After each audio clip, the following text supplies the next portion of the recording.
Pyramid in Memphis, Tennessee, as Lewis Tyson is finally on. The fight that no one originally wanted has found a willing and able home here in Memphis, where a week of activities, festivities, parties, and yes, boxing talk have culminated in tonight's showdown between heavyweight champion Lennox Lewis and Mike Tyson. But before we get to our main event, we have a two-fight undercard which begins with a 10-round bout between Cuban defector and former 130-pound champion Joel Casamayor against Juan Arias. After that, it's 122-pound title holder Manny Pacquiao facing former bantamweight champion Jorge Julio. And then the fight we've all been waiting for, Lennox Lewis against Mike Tyson. The questions are all out there, having been asked for days, weeks, months, and indeed years. Can Mike Tyson make it back to the top of the heavyweight division where he reigned supreme from 1986 through 1990? Or can Lennox Lewis put an exclamation point on his illustrious career as champion, which has had 3 reigns from 1993 through tonight? We'll see approximately 2 hours from now. Lewis versus Tyson is being brought to you by the Pyramid Memphis and by Brewery Fresh Budweiser, the undisputed, undefeated king of beers. This Bud's for you. Well, there's been talk all week about ticket woes for the fight here in Memphis, but in fact, the Pyramid is expected to be at or near capacity for the main event. A steady stream of fans are filing in as our preliminary bouts are about to start. Both Lennox Lewis and Mike Tyson are expected to arrive at the arena momentarily. So finally, as the promotion has repeatedly reminded boxing fans, Lewis versus Tyson is actually on. And good evening, everyone. I'm James Brown, and welcome to the Pyramid here in Memphis, Tennessee. Well, the fight that has been steeped in controversy, the much talked about Lewis-Tyson fight, is finally upon us. Now, we'll have special guests throughout the evening to help us set the stage, and we start with welterweight champion Vernon Forrest. Congratulations, first of all, you are the welterweight title holder, having defeated the man that many consider to be the pound-for-pound best in Shane Mosley. What was effective for you in that? I think what was most effective for me was the fact that my career will be determined by this fight. Is it going to be a good result or bad result? Before the fight, Bernard Hopkins called me up and he said, listen, your life is going to change after this fight. Which way do you want your life to change? Do you want it to change for the better or for the worse? I knew I wanted to change for the better, so I went out there and did my job. And you seem to think there's some connection in that train of thought, if you will, as we fast forward and talk about the main event here, Tyson and Lewis. Many think that Tyson really doesn't have a shot because Lewis has got that reach advantage, and he has that very effective and powerful jab. Do you think that'll be the difference, or what will Tyson have to do? Well, if you look at Tyson's career, Tyson has always been a smaller heavyweight. Look at the Razor Ruddock, extremely powerful jab, extremely powerful uppercut, and he was a much bigger guy. But Tyson handled him twice in 2 great fights. Tony Tucker, Bonecrusher Smith. Throughout his history, Tyson's history, he was able to adjust to what the bigger heavyweights were doing, get in the inside, work his speed and his combination effectively. And I see that happening if Tyson goes back in time. He has to take us back when he was reigning and he was destroying guys as a heavyweight in his early career. So listening to your line of explanation now, I guess it's pretty obvious who you think will win tonight, and real quickly, why? I think I'm going with Tyson. Personally, I just want him to win. I think he's good for boxing. A lot of people don't understand good for boxing. A lot of people don't understand that, but he's the only fighter in the world can bring masses of people from different ethnic backgrounds, from different social economic backgrounds together and sit under one roof and enjoy a competitive fight. Tyson's the only fighter out there can do it, so therefore Tyson is good for boxing. All right, we'll find out if in fact that plays out. All right, Vernon Forrest, thank you so very much. And folks, let me invite you who are watching this pay-per-view telecast to participate during tonight's show at keyword Lewis Tyson is on. American Online members will be able to predict who will win tonight's Lennox Lewis-Mike Tyson fight and also vote during the action on who you think is winning. Now let's take it downstairs to the guys who will be calling all the action for tonight's championship bout, our own Jim Lampley and the analyst Bobby Czyz. All right, thank you very much, JB, and what a privilege for Bobby and me to work together this one time in this special telecast, which has been brought together for a fight which is, depending on whom you read, the most anticipated fight of the last 5 years, the last 15 years, or the last 50 years, call it whatever you like. A huge night for the sport, Bobby. What's at stake for Lennox Lewis, for Mike Tyson, and for boxing? Well, Jim, there's a lot at stake for everybody involved. Mike Tyson, Lennox Lewis, professional boxing, and more specifically the heavyweight division. Lennox Lewis has the title. He wants to keep that. He wants to keep that in his pocket. Mike Tyson wants to take that away from him. But it's bigger than that. This is about legacies. Both of these fighters are in the twilight of their career, and they want to leave behind a legacy befitting their accomplishments and their careers. Now, having said that, they both had some highs and some lows. This fight would wipe out the lows and escalate the highs to a new place. Now, there's a saying in boxing, as goes the heavyweight division, so goes boxing. Well, this, in essence, is the heavyweight division. Most people view this as the winner being the real undisputed heavyweight champion. So this will bring closure to the heavyweight division, closure and credibility to the title. It's a fight that had to happen, and now it's on. And if it's a good, clean fight, it should be a great night for boxing. All of us in the sport are hoping for that. In a moment, we'll get ready for the first preliminary bout of the evening. Meanwhile, let me tell you about the other two members of our telecast team tonight. We've brought in Texas referee Lawrence Cole. He has a dossier of 21 championship fights. He'll be available for any interpretations of unusual situations or rules discussions which might arise during the main event and as the evening goes on. And we also have Jim Gray patrolling the arena looking for stories and interviews which will further embellish this great night. Lennox Lewis versus Mike Tyson. Now the first preliminary bout we're going to show you takes place in the 130-pound weight class. Joel Casamayor, regarded as one of the top two fighters in the division, taking on Juan Arias of Northern California. And here's the tail of the tape. You can see Casamayor, the former Cuban world champion in the amateurs, a defector from Cuba who has a 2-year age advantage. They're equal in height. A 1-inch reach advantage for Casamayor, who is a southpaw. They weighed in a few pounds over their natural 130-pound limit. And as they enter the ring tonight unofficially, Casamayor has put on 11 pounds, as has Arias. So they're 144 and 143. Rules of the bout with Bobby Czyz. Tennessee state rules will apply to this fight. Scoring will be on a 10-point must system. The standing 8 count is in effect. The 3 knockdown rule is also in effect. Fighter can only be saved by the belt in the last round. If there's an accidental foul, go to the scorecards after round number 3. Juan Arias may be familiar to HBO boxing fans from his brave performance, some would say too brave, in a brutal loss to Jesus Chavez on the undercard of a Floyd Mayweather main event in Mayweather's hometown of Grand Rapids, Michigan last year. Arias took a frightful beating in that fight and also absorbed a great deal of punishment in his next one against a fighter named Manzone. Now he goes into the ring as presumed cannon fodder for Casamayor.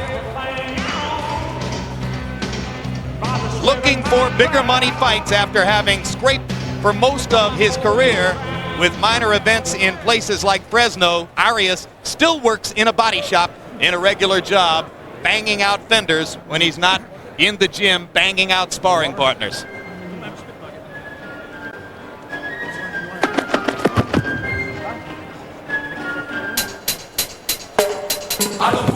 And now here comes Casamayor in his last fight on Showtime, a fight called by Bobby Czyz and Steve Albert and company. Casamayor fought for supremacy in the 130-pound weight class. You don't see him yet. There he comes. Fought for supremacy in the 130-pound weight class against Brazilian Acelino Freitas. Somewhat controversial decision in favor of Freitas. Bobby Casamayor thought he'd won the fight. You know what? I really thought the fight was closer to a draw, but there were so many fouls, and Casamayor, guilty of many of them. Points were deducted, and there was a knockdown which was questionable, and those points led to the victory for Freitas. So Freitas became the 2-belt title holder in the division, to the enormous disappointment of Casamayor. He would love to have a rematch with the Brazilian fighter. Most authorities agree it's not likely to happen. So Casamayor now looks elsewhere for opportunity in a division recently vacated by Floyd Mayweather Jr., who has, for the moment, moved up to 135. Casamayor with a brilliant amateur career before coming here to the United States. A part of the Miami group dubbed Team Freedom. One of his stablemates, Diabetes Hurtado, scored a spectacular victory over Randall Bailey in San Juan, Puerto Rico just a few weeks ago. Now, let's go to ring announcer Jimmy Lennon Jr. for the official introductions. Ladies and gentlemen, a very good evening to you, and we welcome you here to the Pyramid in Memphis, Tennessee, as we have a big night of action in store for you, and it's all brought to you by Lion Promotions, Main Events, and Fight Night, Inc., in association with Prize Fight Promotions, and presented by the undisputed King of Beers, Budweiser. This bout coming away, ladies and gentlemen, is sanctioned by the Tennessee State Boxing Commission. The director is Tommy Patrick. Our physicians at ringside, Dr. Michael Miller, Dr. Jerry Floyd, and Dr. John Brody. Our timekeeper at the bell is Roddy Cardoni. Keeping count of the knockdown, Stephen McAdoo. Introducing to you our three judges scoring the bout from ringside. From Franklin, Tennessee, Richard Barth. From Chat, Tennessee, Sean Corbett. And from Franklin, Tennessee, we have Ken Whitehead. And the third man to the ring, the referee in charge of this bout, he'll be giving instructions after the introductions from Pittsboro, North Carolina, Bill Clancy. All right, fans, here we go. The first of our special attractions coming away, brought to you by Cedric Kushner Promotions and Team Freedom Promotions, is a junior lightweight special attraction scheduled for 10 rounds of boxing. Introducing to you first on my right, he is fighting out of the blue corner, wearing black trunks with gold trim, hailing from Napa, California, by way of Saluya, Jalisco, Mexico. His weight 132 pounds, his record 33 wins, 2 losses, 1 draw, with 27 wins coming by way of knockout. Please welcome the hard-hitting Juan El Marro Arias. And his opponent across the ring on my left, fighting out of the red corner in this 10-round attraction, wearing blue trunks with black trim. He is fighting out of Miami, Florida, by way of Guantanamo, Cuba. His weight 133 pounds, his record 26 wins, 1 loss, 16 wins coming by way of knockout. Ladies and gentlemen, here is Olympic gold medalist and former WBA super featherweight champion of the world, introducing Joel Eliecer Casamayor. And once again, Bill Clancy, our referee in charge, now to give instructions. All right, gentlemen, we went through this in the locker room. We're scheduled for 10 rounds. We're going by the rules of Tennessee. 3 knockdown rule is in effect. Standing 8 count is also in effect. Gentlemen, if you go on the belt line on both fighters, it's a good punch. Protect yourself at all times. Obey my commands. Any questions here? Any questions here? Good luck, buena suerte. Touch him up. Ready, my man? Ready, sir. Casamayor, trained by the familiar Joe Goosen and Gary Sullinger, both manages and trains Juan Arias, whose hometown is Napa, California. We ready? Spent much of his career fighting main events in Fresno. Casamayor, as you heard from Jimmy Lennon Jr., former Olympic gold medalist. So he is high quality and expected to get a victory here, which will propel him back toward bigger fights in the division down the road, but Arias is tough. Casamayor is very quick, and his speed generates some power. He's very slick, and a very difficult southpaw to hit cleanly.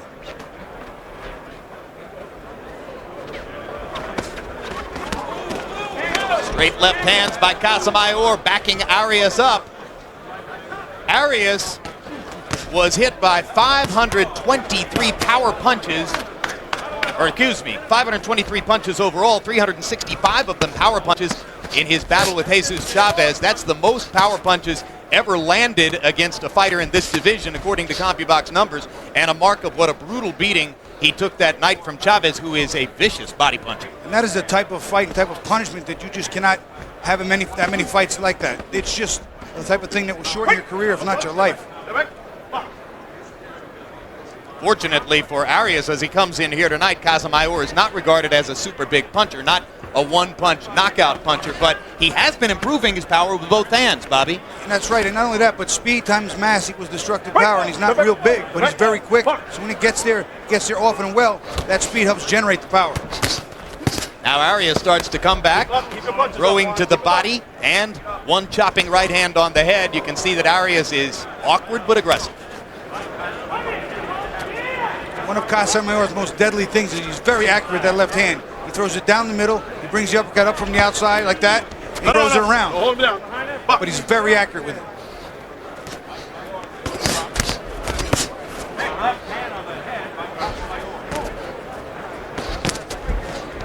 Break! Step back. Cabezas, watch your cabezas. Watch your heads. Box.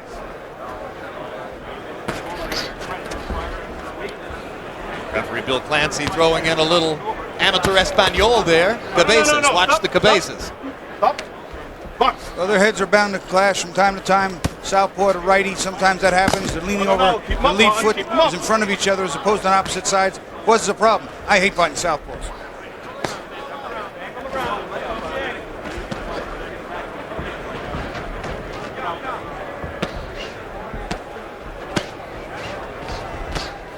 You can see how willing and game Arias is, ignoring the fact that Casamayor landed seemingly at will for much of the first 2 minutes and coming back throwing hard.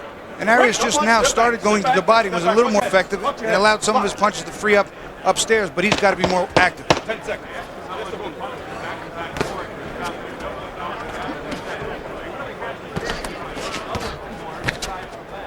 Simple.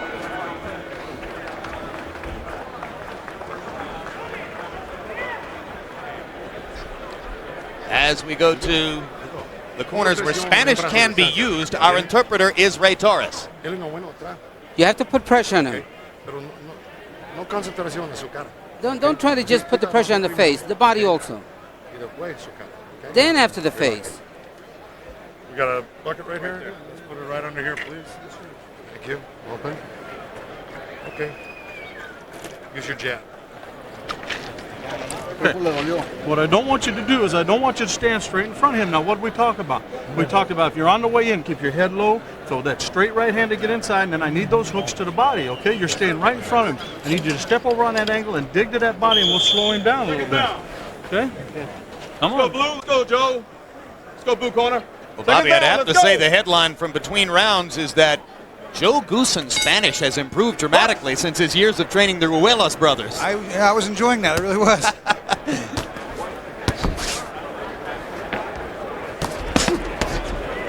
Nice left hook to the body by Arias, a double left hook to the body, and there he tries a third, does not come back to the head.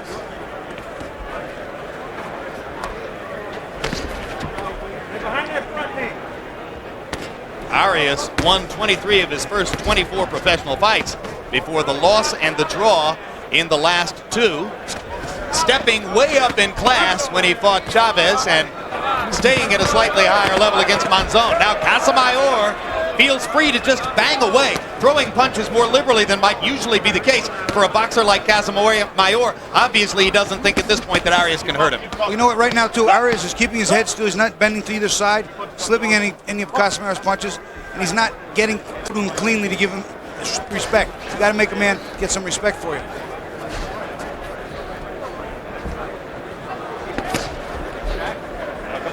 Cabezas. And now they have made contact with the foreheads. You see Casamayor looking at his glove to see if blood was flowing. No blood, so he goes back to work. Good right hand over the top by Arias, backs Casamayor up. Arias is a roughhouse type fighter. He'll hit you from every angle, under, over, on your hips, top of your head. He really doesn't care, and he can throw a lot of punches. Arias just bullying Casamayor back against the ropes, and for the moment there, giving as good as he gets. He's trying to shut down the distance, it appears, of Casamayor, I got a not cut allow from him that to accidental stay on the headbutt. outside. Now we've got a cut from the accidental headbutt. Accidental headbutt. Okay? Watch your heads. I got an accidental headbutt to cause a cut. So we'll try to get a look at the cut on Casamayor's head, which referee Bill Clancy has immediately ruled came from an accidental headbutt.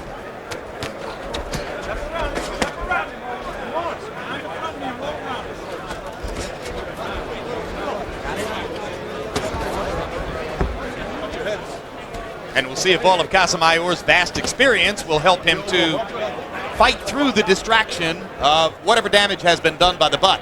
Whatever the butt damage is cannot be that big because I can't find it. Yeah, it's certainly not like last week's Kasim Rahman butt, for which you required no paint-by-numbers search. No, in slow motion, that lump swelled, and I watched it in slow motion actually moving, and it was incredible.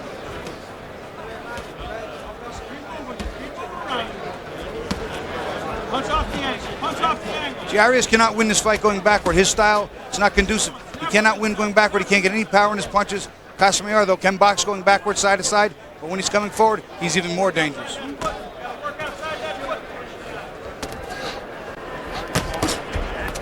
Round 2 of a roughhouse fight so far between journeyman Juan Arias of Northern California and former amateur star Joel Casamayor, once from Cuba, now a proud American living in Miami. About 10 minutes ago, tonight's heavyweight challenger, former two-time champion Mike Tyson, arrived here at the Pyramid. Tyson, who has stayed in a private home in a quiet neighborhood during his 9-day tour of duty here in Memphis. Being brought to the arena here, there was an official Tyson hotel at the gambling resort of Tunica, Mississippi, where 100 rooms were reportedly set aside for Team Tyson, but they were never used because Mike elected to stay in a private home here in Memphis, as did, incidentally, Lennox Lewis. They were separate from each other the whole time. They even had an agreement to rent videotapes from separate Blockbuster outlets. That's amazing. Take a replay of the headbutt. They just come in once again. Left foot to right foot, southpaw, orthodox boxer. They leaned in, head slam. Occupational hazard. Round 3 of a scheduled 10. Joel Casamayor looking to gain a victory, a confidence builder after his loss to Acelino Freitas in the big 130-pound unification fight which took place earlier this year. How disciplined a body puncher is Casamayor, Bobby? You know, Casamayor is pretty good. He's been disciplined to have patience, go to the body, go to the head. When he has his man hurt, he doesn't strictly head hunt. He's really a complete boxer, puncher, counter puncher. And I like you it. just saw the counter punching talent right there as he perfectly caught Arias with a right hand counter as Arias was mounting his attack. He steps around so effortlessly, it's just amazing. He steps to either side and fires whether the right hook or the left hand down the middle, and he does it very accurately. He seemed to have some big chances down the stretch against Freitas. If he had had more confidence in his punching power, do you think he might have gotten Freitas out of there? No, I really don't think so, Jim. I think what it was his respect for Freitas' power early on, put on notice that I can hurt you. And I think that respect made him hesitate just enough to lose the fight.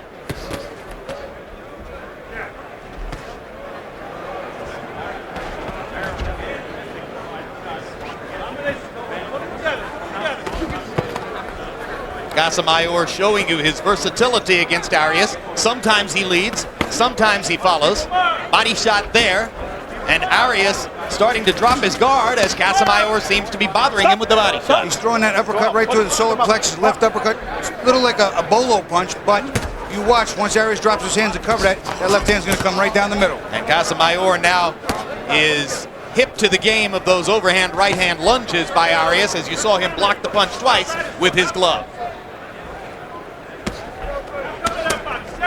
So Arias goes back to the body himself.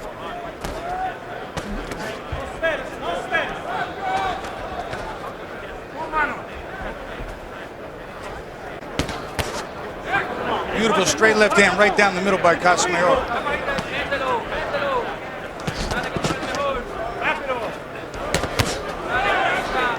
You can be impressed with Arias' chin, if not his wisdom. Well, I'm going to second guess the wisdom part, but the chin I am impressed with.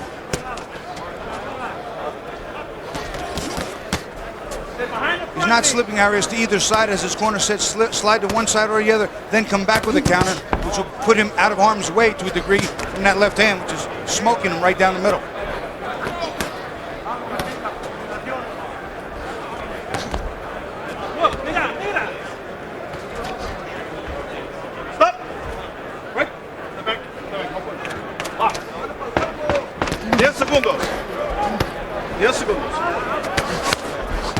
I would almost think Arias was trying to steal this round with the late flurry. And as they again go to the corners, let's join the other member of our announce team, Jim Gray, for more on the Tunica, Mississippi situation I was discussing before. Jim, what's up? Well, Jim, you brought it up a little bit. By the way, good to be with you. Of course, these two fighters went about 30 miles away and they rented houses. And it turned out that both Mike Tyson and Lennox Lewis, well, they rented houses on the same block. So there was a negotiation for that. There's been a negotiation for everything. One said they signed the lease at the end of March. The other said April 2nd. Turned out that what they had to do, Jim, was both of them had to move. So there would be no confrontation. Nobody would have their training schedules or running schedules. Or if they had cooks or people coming, there was just absolutely no way they were going to let these two guys run into each other on the street. Let's go back to Jim. First, last, and deposit on that first set of houses. Well, it's an expensive fight all the way around, isn't it? I'll tell you what, I have never in my life seen anything like it, but nothing surprises me more, Jim. It really doesn't. The heavyweight championship fight from Alice in Wonderland. Time, my time, my time, my time. Bill Clancy, referee, calling time. Let's go. Time in, box. Watch your head. Not happy with Gary Sullinger in Juan Arias' corner and the amount of time that it took for Arias to come back to combat. Body shot festival right there. Yeah, both fighters staying exclusively to the body for 5-6 punch combinations. Gives you an idea of what the two trainers might have said between rounds. Well, certainly body punches, especially with a good mover with great legs like Casamayor, would be effective. And, you know, conversely, any puncher gets hurt to the body. He's not going to punch as well.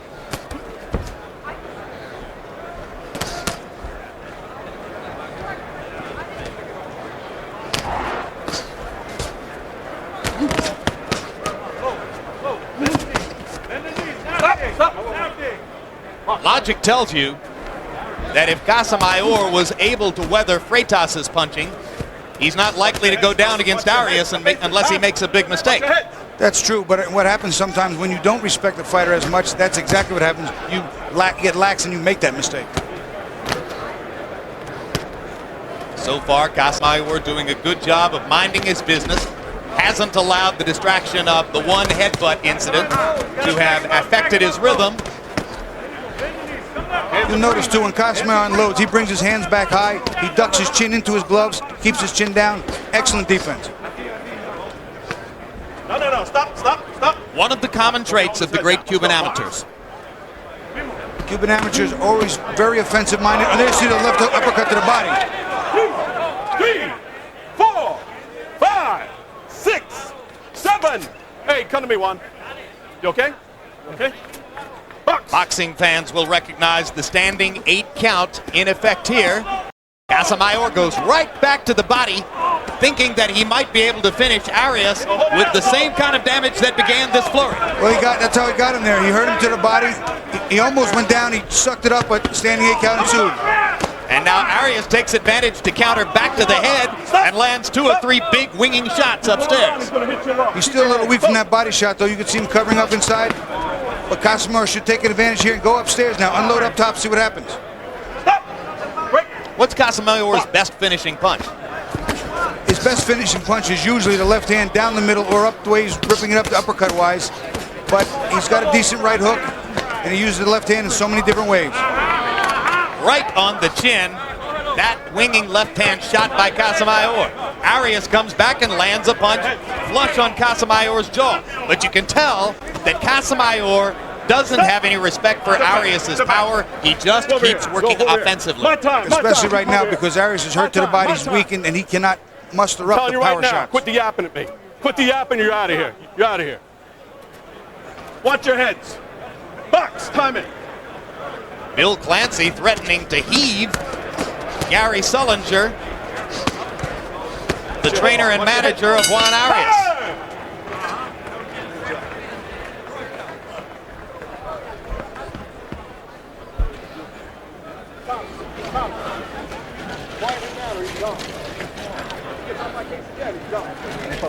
You're doing your job. I won't have to say anything. Pulls him down, he hits him low. It's not a No, foul. she's not pulling him down. That's bullshit. All right, well, the referee is going to evidently give Casamayor the favorite treatment, okay? If he's going to fight you dirty, you're going to have to give it back to him. Okay, it doesn't matter how many rounds, you got to hit him. Yeah. And move him back. Push him back, make him go back. Adentro, lo vueltas, pega, lo vueltas, pega. We'll see that wicked body shot, left uppercut, right, left of the solar plexus, and you see the knees bend and the little buckle right there. Arias goes back into the ropes, almost goes down. Ropes may very well have saved him. Another angle. There it is, right underneath the rib cage. And trust me, ladies and gentlemen, that does not feel good. So apparently Gary Sullinger's complaint on behalf of Arias is that Casamayor is pulling Arias' head down from behind. You see any sign of that, Bobby? Well, a little bit, and I think there were a couple of shots that were borderline, just headed a little low, but nothing blatant. Some of it just has to do with styles, and right hook's missing. You pull the hand down, head down, and just keep firing.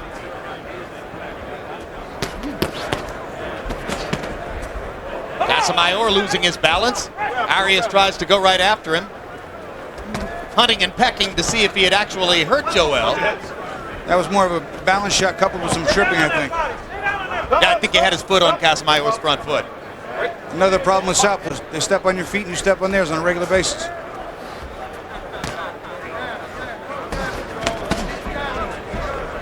Casamayor pot-shotting as he moved backward.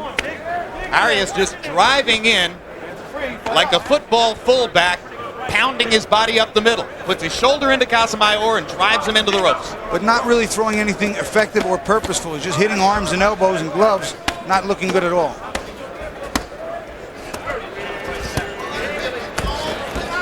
Stop! Break! Step back, step back, step back. Box.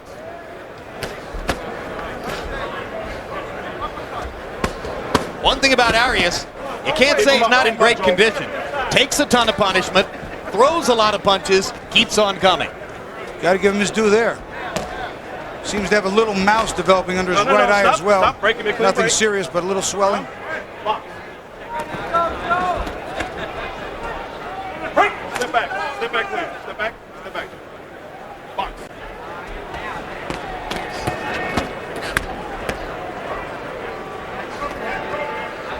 Break! No punch, step back. Casamayor taking a little bit of this round off. Not really being as effective as he was in the last round. Not the same combinations or power in them. Fifth round of the scheduled 10. Both fighters throwing mostly arm punches in this round, which is something to see when both guys are tight. Fatigue makes cowards of us all. I think Vince Lombardi said it best with that. There's no question about it. And nowhere is it more prevalent than in a boxing match. And again, the heads clash, and this time it's Arias who gets the worst of it as he's checking his right eye, pulling away, and Casamayor goes forward to attack. You know, that little sequence there was almost like target practice. Casamayor had his hands down and hit Arias at will.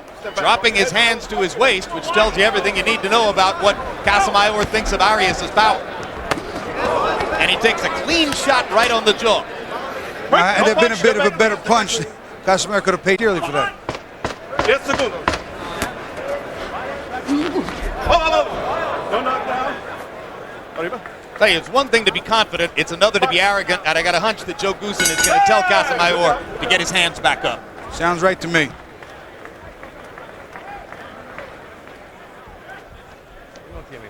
He's got nothing. What round is this? I don't know. Find out in a second. Well, there you go. It's got to be 6. 6. It's 6. All right. Okay. Okay, now. No ponga tu mano abajo. Don't lower your hands. You're getting fancy. Yeah, just with your left. Use your right and make the left hooks count. Okay, now's the time to throw combinations. All right. Trabajo tu jab también. You got to work that jab. But you know, put a lot of pressure, intelligent pressure. Okay. Tícolo los pinche pero es ganchos todos, all right? Tu cabeza en tu hombro. ¿Cómo está? Seconds down. People have found various ways to entertain themselves in the days leading up to the big fight here in Memphis. One of the seconds in Casamayor's corner, Ilan Haim, has a whole new hair color today from the one that he sported yesterday. Orange yesterday, black today. Too much time on your hands. It's been a long wait for the fight. And you did indeed hear Joe Goosen telling Joel Casamayor not to be so casual and to get his hands back up, but there's no intensity in Casamayor's corner. Obviously, they think they're here for more or less a walk in the park. Well, they realize their fighter is the cream of the crop in his division. He's one of the very best. Certainly, he's the better talent in the ring tonight, but they don't want him to be sloppy, make mistakes. There's no sense taking any extra punishment. You don't have to.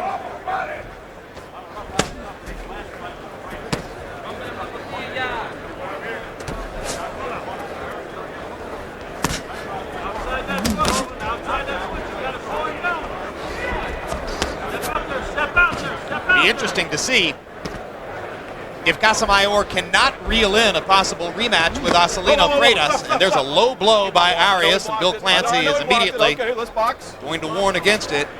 If he can't get the rematch against Freitas, will Casamayor stay at 130, perhaps frozen out of the title picture?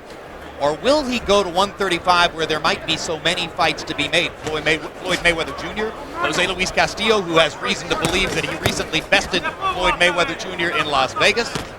Various other star fighters there at 135 with whom Joel could make some money. You know what? That's not a bad idea for him. I'm sure he can hold the weight. But at 130, there's still a lot of good competition until eventually he gets back in the ring with Freitas, which may eventually have to happen.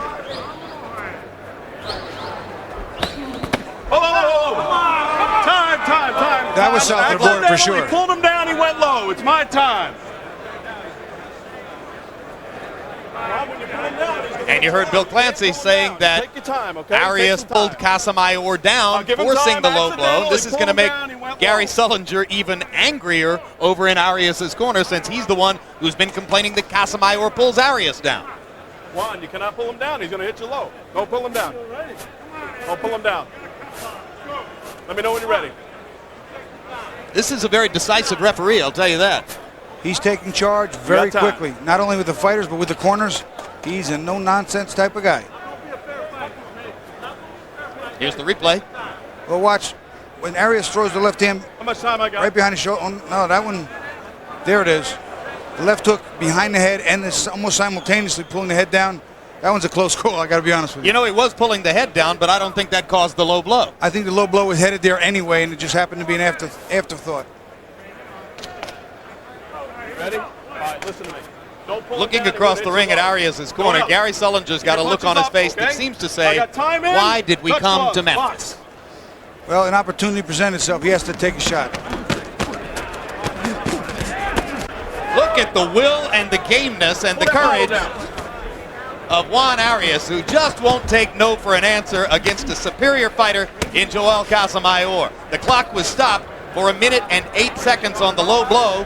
Arias, of course, could have taken as many as 5 minutes. Bobby, I've never seen a fighter take the full 5. I have never seen a fighter take the full 5. My opinion is if they take the full 5, they're probably going to quit. Formal warning. First formal warning, Joe. First formal warning. Keep your punches up. You okay? I got my time. And obviously Arias is thinking, hey, he threw 2 low blows in the round and still no point deduction. What do I have to do? Well, this is the first formal warning, so after one more of those, the points will start being deducted.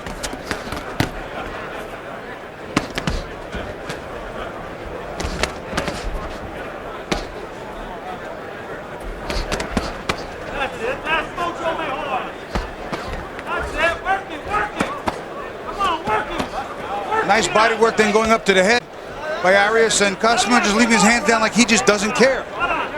If Arias had any real power, Casamayor might be the one who was wondering why he came to Memphis. That would be correct. He's allowing himself to get hit.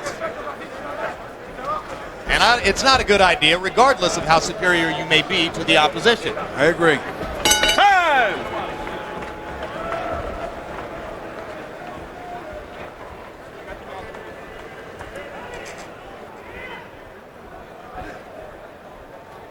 Water and spit bucket. What are you learning, Hovind? Huh? Fucking Tyson. I understand. What are you learning? What did we already learn? It's going to be a dirty fight. You've got to give it back to him. He's letting him get away with the headbutts. He's letting him get away with the low blows, okay? That little warning there, he's not going to take points away. Keep it clean, it's going to cost. Keep it clean. Jesus Christ. You're beautiful, ref. Listen, I know you don't like... You understand? I need you to be in control, but strong. Hard. Inside, don't wrestle with him. Don't wrestle with him, punch him. Here's the low blow. And that is, that's just below the border. There may be a piece of his glove touched the belt, but that was well below the belt line for the majority of the glove anyway. Box.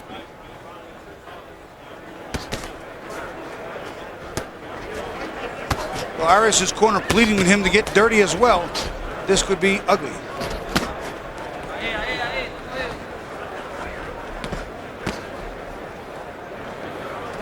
Well, if you believe Juan Arias, there is a potential unseen benefit to getting hit with low blows. After years of attempting to conceive a child, Arias and his wife finally achieved success and became mother and father of a brand new little girl after he was hit with what he said were several low blows against Jesus Chavez. And he says he thinks it's no coincidence that the low blows might have shaken something loose for him. Now, we hear a lot of strange things in boxing, Bobby. Is that number one? Well, I'll tell you what, if it's not, it's really up there. That might be, we might need a medical study to research that. It's definitely in the top 5. Call the AMA.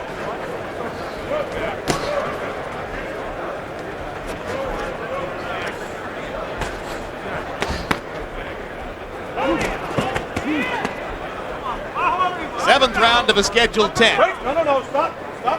Break clean, step back. Box. Juan Arias showing courage and stick-to-itiveness while outgunned technically against the excellent Joel Casamayor. Casamayor seemingly cruising toward an easy decision, but it's a foul-filled fight, and anything could happen down the stretch.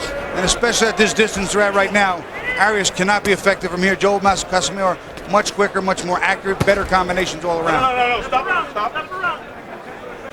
I have to imagine if I were Joe Goosen, I would love to see Casamayor fight the rest of the fight from this range. Down, up and down. He's got enough in the bank that I think that Arias is past the point of no return. So we need to knock out a multitude of knockdowns, which I don't think he has in him. Casamayor popping with clean shots. Stop. Break. Box.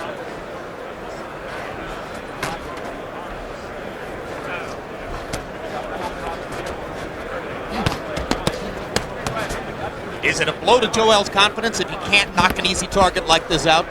No, some guys you just can't knock out. No matter how many times you hit a guy like Rocky Marciano, you might even get him down, but you're not going to get him out. Some guys you just don't knock out, and this might be one of those. Bottom line is if Jesus Chavez couldn't knock him out with all the punishment he put on him, it may not be possible.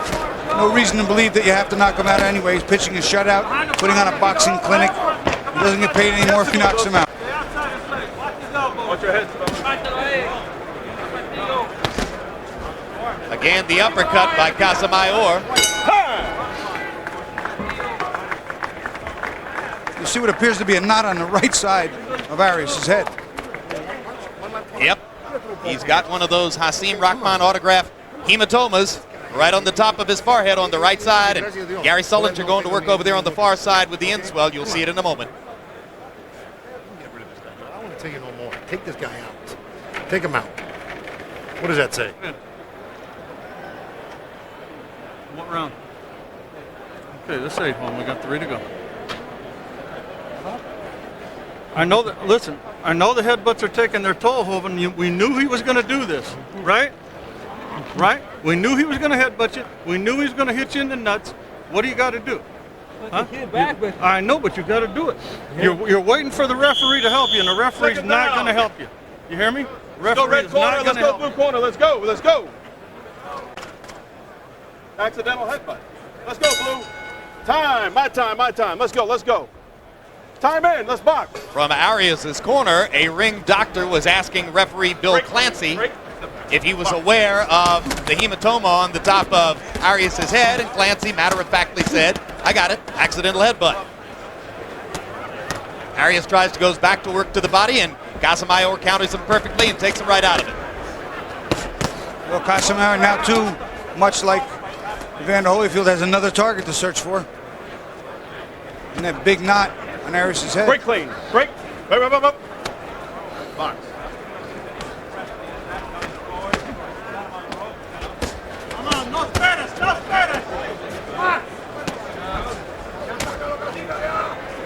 Break. Step back clean.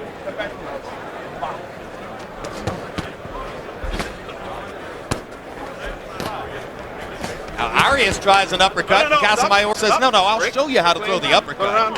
I think he hurt Arias to the body again. You notice all the punishment that Arias is taking the head, doesn't really flinch, but some well-placed body shots, he buckles in two.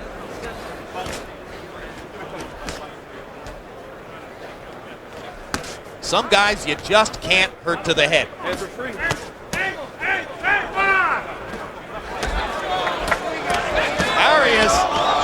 is all done.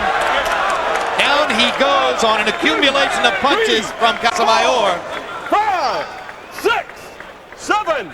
Hey, come to me, Juan. You okay? Go back. Well, okay may be a stretch, but certainly he's dead game. Let's see what kind of a finisher Casamayor is. I think it's all academic from here. And Here comes the towel. Gary Sullinger's seen enough. And Joel Casamayor gets a relatively easy 8th round TKO victory over outclassed Juan Arias of Napa, California. Get his teeth in. Right there. Beautiful. Huh? Beautiful. No, yeah. Okay, all right, good. In the water. Arias, after winning 23 out of 24 fights to get himself into position to be on television on HBO against Jesus Chavez, has now gained a loss, a draw, and a loss for his trouble in stepping up in class. And as a guy with a brand new baby and a good job in a body shop, might want to consider checking into other areas of his life. You know, it's a good possibility. The only consolation in moving up and losing is that he probably got paid a little more because he faced better competition. But he was so outclassed that I don't think he won a good minute of any round. And it's hard to imagine how he would get another paycheck like this after this demolition by Joel Casamayor. That's right. And now Casamayor looks down the road to future business. As we mentioned, his desire would be to get a rematch with Acelino Freitas for the 2-belt championship at 130 pounds. But most experts agree Freitas is unlikely to make the fight. In fact, Casamayor's advisors told us yesterday that they had offered to fight Freitas in Brazil and were told no way. Well, I'll be honest with you, tough fight. We don't have to do it again either. Here's a look at the finish, Bobby. He's a sharpshooter, Casamayor. He works underneath and he hurts him to the body again. There's the right uppercut. Again, he's not missing with many punches. Hits him with the straight left down the middle, following up. Crisp, clean punches. Nice combination. Started with body work, though. Looked like Arias was pretty much out on his feet after the uppercut. You know what? I think that's correct. The body shot hurt him, then the uppercut really snapped his head back. And that punch pushed him into the ropes. You see his legs bend. They're really not there. They're not under him. So now it's just a matter of accumulation, taking effect, right hook, left hand, and follow him to the floor. Satisfying finish for Casamayor. Looking for a very positive feeling coming off of the loss to Freitas. And this will send Joel back in the right direction. And now watch the white towel sail in from, and there's Gary Sullinger getting ready to throw it. Interleague play and a perfect strike right between the two fighters. He put the towel where he wanted it. All right, let's go to ring announcer Jimmy Lennon Jr. for the official particulars on the victory for Joel. Ladies and gentlemen, we have the time of 1 minute 44 seconds in round number 8. Our referee in charge, Bill Clancy, recognizes the corner and stops the contest. The winner by way of technical knockout, Joel Eliecer Casamayor.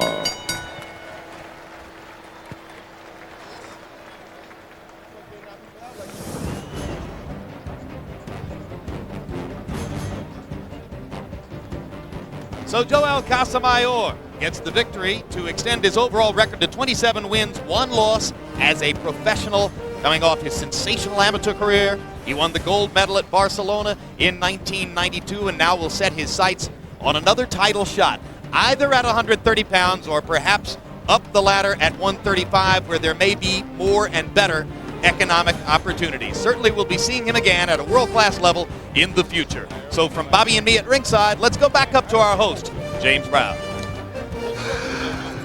So Joel Casamayor looked awfully impressive indeed, Jim, as he looks for bigger and better things. Lightning quick indeed. As we take a look at the nighttime aerials of the skyline of Memphis, Tennessee here, Sanyo is proud to bring you aerial views of Memphis from the brilliantly illuminated Sanyo lightship. Sanyo set to compete. And folks, that is exactly what we are hoping will take place later. Speaking of competition, that it will be an excellent one indeed when the main event comes your way.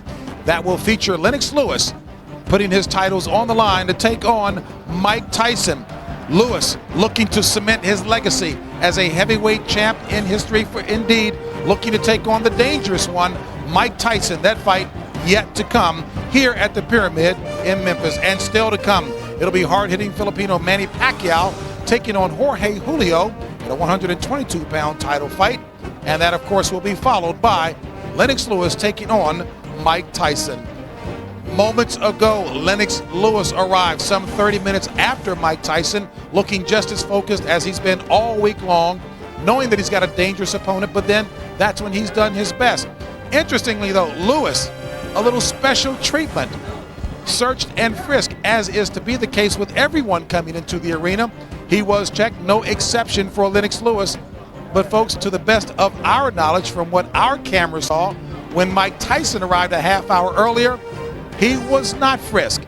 But Lewis, unperturbed by it all, says he will do his damage in the ring. Frisk me now because I will do the damage later. That's at least what he's been saying, and certainly as he shared with us in our fighter meeting a little earlier. I'm smiling right now because I'm joined by Samuel L. Jackson, who was giving me directions earlier to get my hand up on the microphone, so I'm doing a better job of that. Look, you are well known to sports fans, boxing fans as well. I mean, why the interest in this heavyweight championship match? Well, this is the fight that everybody's wanted to see for a very long time. You know, Lennox has claimed to be the best in the world. We knew Mike was the best in the world at one time. Mike didn't duck anybody. He fought everybody. He knocked people out. You know, Lennox has had a bit of controversy in his career about the way he's fought people. You know, sometimes he shows up to fight, sometimes he doesn't. If he uses all the skills that he has that are available to him, you know, he might be able to keep Mike off of him. If Mike comes in as the Mike that we know, Mike will swarm all over him. And Lennox has been knocked out by lesser opponents. We know this. Without a doubt, Oliver McCall for sure. Yeah. We know that well. Look here, is it hoping against hope that Mike Tyson will deliver the same kind of power and speed that you recall from some 10 years ago? I think that somewhere inside of Mike, he remembers who he was, that skill is still there. He hadn't used up all the reserves that are in that battery that we know is Mike Tyson. I mean, he hadn't fought that many rounds in the last few years. Sure, you lose some things, but the resilience that, you know, he has, the fact that he hadn't had to fight really strenuous fights means that he should have something left, that we should be able to see some signs of the Mike Tyson of old. If it's nothing more than, you know, his hand speed once he's inside. Once he's inside and gets close to you, you know, Mike can hurt you. And that's what we're looking forward to. We're looking forward to seeing just what Lennox does with an opponent that's as dangerous as Mike. He hasn't fought anybody that's as unpredictable, that's as erratically dangerous as Mike can be. So you're looking for some pain to be dished out. Last question. Who do you like and why? Well, you got to like Lennox because Lennox has used his skills, and he's used them wisely. We watched him put people at the end of his jab and deliver the best punch he's ever delivered in the last fight. You know, I asked him, I said, is that the best punch you ever delivered to somebody? I ran into him at a football game, and he said he had never hit anybody that well, set him up that well before. Mike's not going to be standing there like that. So we'll see what happens. And maybe Mike will. We'll all be shocked. But, you know, this is the fight we wanted to see. That's why we're here, and that's why we come to see it, because it is an unpredictable sport. Did anyone ever tell you you're pretty good? You know, I get a little juiced about these things, man. I'm just glad to be here. Samuel L. Jackson, we're juiced, and we're hoping that we're going to have a reason to be juiced when the main event comes our way as well. All right, folks, let's check in with the other member of our announce crew, Jim Gray. Well, thank you very much. It's a very interesting scenario because the referee tonight, Eddie Cotton, has been called by Lennox Lewis's trainer, Emmanuel, Steward, the most important referee in the history of boxing. Eddie Cotton is 54 years old. He brings in quite a bit of size as we take a look at that. 6 feet 5 inches, 250 pounds. That's heavier than Mike Tyson. He has quite a bit of professional experience, including when he disqualified Galata against Bo for a low blow. He also disqualified Galata when he bit another fighter. Rahman was knocked out of the ring and immediately persisted after that. And so Eddie Cotton now joins us right now. You have some experience with someone being bitten. You have some experience with low blows. Do you think that will come in handy tonight? I hope not. And I think that both fighters know that they have a lot to prove. And I don't see any problems. I expect a good, clean fight. What would give you that reason to have that expectation when Mike Tyson, in 5 of the last of his 7 fights, has had some very out of the ordinary and not normal occurrences? Well, I think that Mike and his camp well know that one more infraction like any of the past, and he'll probably be banned from boxing. Have you planned anything different in your preparation? Have you watched tapes? Have you seen some of the tendencies of both Lewis and Tyson so that you're ready for almost anything? I'm ready for almost anything because I always watch their fights as they took place. And I've done a lot of different fights. I've worked in the prisons for 8 years in the penal institution, and a lot of crazy things happened there. So I don't see any problem tonight. If you had a concern, even though you just said you don't see any problems, what would that concern be? Well, there's one minor thing that we'll make an adjustment on is if the mouthpiece comes out from either fighter, instead of waiting for a lull in the action, which is customary, we will immediately stop, call time, and put the mouthpiece back in. It's much different than anything that we've ever seen. You're going to give the boxers their instructions in the locker rooms. Correct. How do you feel about that? Well, everybody's so concerned about if they both have contact with each other that something stupid might happen. So in order to make the fight come on, let it be that way. And when the bell rings, we'll see what happens. Will you hesitate to become physical if you have to? You're a physically imposing man. I won't hesitate at all. All right, Eddie, we wish you all the best. And I'm sure this is probably not the last time, even though we hope that we will be speaking to you this evening. Thank you very much. All right, Jim, thank you very much. I was just smiling at the confidence being displayed by the referee, Mr. Cotton. Indeed, he looks very capable of handling himself. Between Mr. Cotton and Mr. Samuel L. Jackson, I guess reason to smile. We're hoping we're going to be that way at the end of the night as well. All right, folks, to set up the next bout, a 122-pound bout between Manny Pacquiao and Jorge Julio. Back downstairs once again to Jim Lampley. Jim? All right, thank you very much, JB. Is Mike Tyson the biggest puncher for his weight that we'll see in the ring tonight? Maybe, maybe not, because Manny Pacquiao is the biggest punching 122-pound fighter to have come along in a while. Tail of the tape, Pacquiao with a 10-year age advantage over Jorge Eliecer Julio. Pacquiao an inch and a half taller. Julio with long arms and a 1-inch reach advantage. Julio weighed in right on the 122-pound limit. Pacquiao unusually a pound and a half under. And tonight, Pacquiao unofficially weighs 129. Julio, 130. Rules for the bout with Bobby Czyz. This fight is going to be governed by the unified rules of the Association of Boxing Commissions. The scoring will be a 10-point must system. There will be no standing 8 count and no 3 knockdown rule. Fighter cannot be saved by the bell in any round. Only the referee can stop the fight. And in case of an accidental foul, we go to the scorecards after round number 4. First to enter, Jorge Eliecer Julio, fighting now out of Montebello, California. Originally from Magdalena, Colombia, and Barranquilla, Colombia, where he grew up. 44 wins, 3 losses for Julio, but 45 of those 47 fights in lower weight class. He moved up to this 122-pound class for his last 2 fights, and he got 1 win and then a 10-round decision win over Darryl Pinkney. Darryl Pinkney's got to be the best 25-win, 29-loss fighter anywhere in the sport. Well, I'll tell you what, he's not a bad fighter. He's very experienced. I saw him fight and did his fight against Tapia. He'd keep it close. He's game, 10 box, a little power, decent chin. All around, not a bad fighter. Julio lost to Johnny Tapia 2 years ago. Later lost to Adan Vargas as well before moving up from 118 pounds. He says he was too weakened by making the weight limit. Now here comes Pacquiao. In his last fight, he was the victim of a brutal siege of fouls by Agapito Sanchez in a fight which wound up in a technical draw in San Francisco. The fight was on HBO. It had the strong-minded Larry Merchant calling for Sanchez to be banned from boxing. Well, I don't know about banned, but I'll tell you what, that was a really dirty fight. I saw the tapes of it, and it looked like it was a street fight more than it looked like a boxing match. Prior to that, Pacquiao burst on the scene electrically in Las Vegas on the undercard of Lennox Lewis's knockout of Hasim Rahman with a sensational performance against Leshanola Ledwaba of South Africa. Ledwaba had looked like maybe the best in the division. Pacquiao blew him away. You know what, he might have gotten old in a day, Ledwaba, but either way, he got hit by a freight train, and that young kid came at him with punches and bunches from every angle, aggressive, sharp, strong. I was very impressed. Unusual fighter, big punching southpaw. You don't see them all that often. It'll be Pacquiao's power against Julio's experience and craft as we get ready for this one. And on this unusual hybrid night, the heavyweight championship fight from Alice in Wonderland, another ring announcer, Michael Buffer.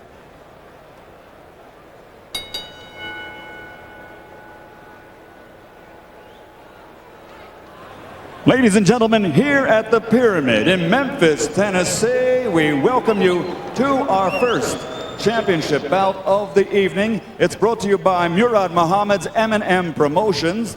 The three judges at ringside scoring this contest will be Paul Artiste, Bruce Foster, and Freddie Steinwinder. And when the bell rings, your referee in charge of the action, Bill Clancy. And now, ladies and gentlemen, 12 rounds of boxing. This is for the IBF Junior Featherweight Championship of the World.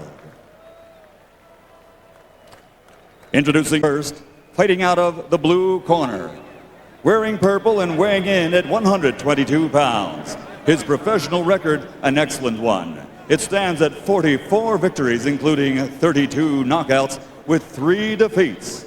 From Montebello, California, here is the challenger, the former two-time world champion, El Conquistador, Jorge Eliecer Julio. And his opponent across the ring, fighting out of the red corner, wearing blue trimmed with red and white, officially weighing 120.5 pounds. His professional record also outstanding, 33 victories, including 24 knockouts with only 2 defeats and 1 bout even.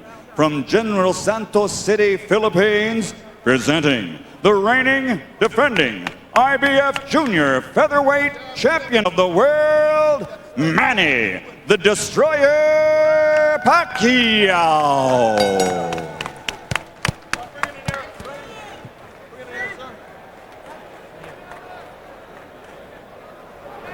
Okay, gentlemen, 12 rounds for the championship. We went through the rules in the locker room. I want a good, clean fight. Protect yourself at all times. Punches here are okay. Punches right here at the top are okay. Any questions? No questions. Touch gloves. Good luck. Here we go, Freddie. Bruce, Paul, you ready? Pacquiao trained by the veteran Freddie Roach, former protege of the great Eddie Futch, regarded by some as one of the very greatest of all modern trainers. Eliecer Julio, a part of the stable of Ricardo Maldonado, who sent many top fighters into the ring. Box!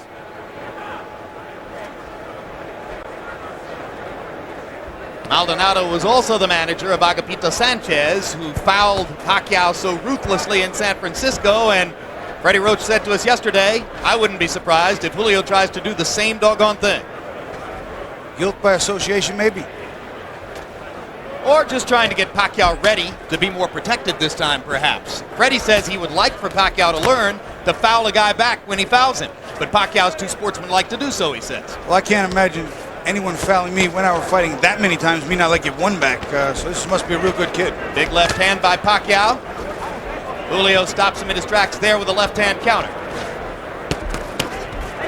Both fighters using their jabs early, and I think Pacquiao has already gotten some of Julio's respect for his power. I think so. You can see that Julio has got a concerned look on his face. You can see a little bit of strain in his eyes when he gets hit with some of those punches. Pacquiao can punch. When you come up to 122 from 118 and you get Manny Pacquiao in your third fight in the division, you may be biting off something more than you can chew. But Julio has a lot of knowledge and a lot of craft. Oh, big left hand by Pacquiao. And he got countered by a nice left hand counter by Julio.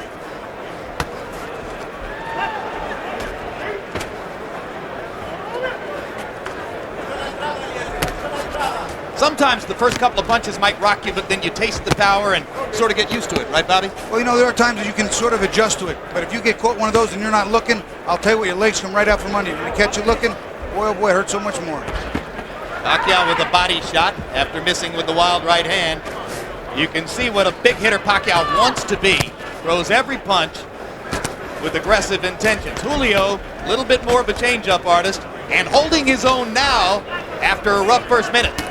One of the things, there's a beautiful straight left hand by Pacquiao, but one of the things that's helping Julio is that jab. It's offsetting the combinations of Pacquiao. Put your head. Put your head. Pacquiao saying it was an elbow. Whoa, keep up. And there's a low blow. So already an elbow and a low blow from Julio making contact with Pacquiao, and that's exactly what Freddie Roach suggested he thought might be the case.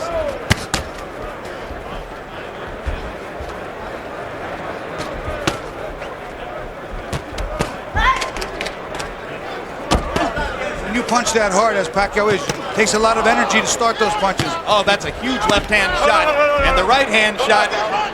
No knockdown. Don't pull him down, Manny. As I was saying, it takes a lot of energy to start those punches. If you don't hit something, it takes the same amount of energy to stop them. And you could get prematurely fatigued. You have to make those punches hit something. Body shot by Pacquiao. Julio seems a little bit flustered by Manny's power. And the first round comes to a close. Okay. And when we go to Manny Pacquiao's corner, where they may speak some Tagalog, our interpreter is Ernie Kalu.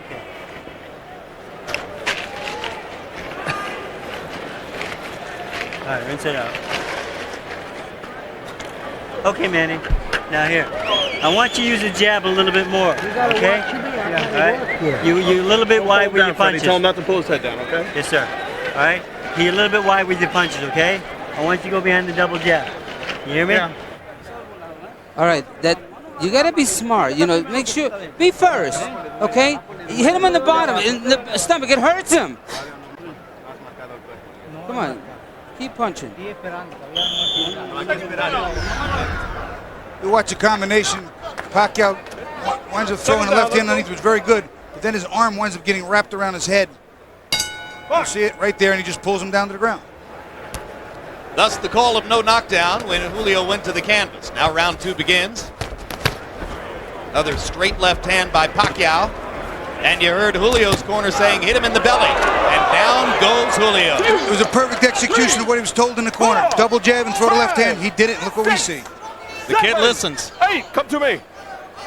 Bueno. Box. Freddie Roach told him to go in behind the double jab and followed him with the left hand. He did it twice in a row, and the second one dropped Julio. This is some prospect, Bobby. To me, he's every bit as exciting as Prince Nassim Hamed. He really is. He can punch. He can take a punch. He's aggressive, and he loves to fight. Okay? Second knockdown of Julio. No 3 knockdown rule in effect. I think Julio's going to have trouble finishing this round. I really do. Julio trying to fight his way back. A little grabbing and holding might be the thing to do. Pacquiao's just getting ready to swing away again. And Bill Clancy's seen enough. Devastating second round TKO for Manny Pacquiao.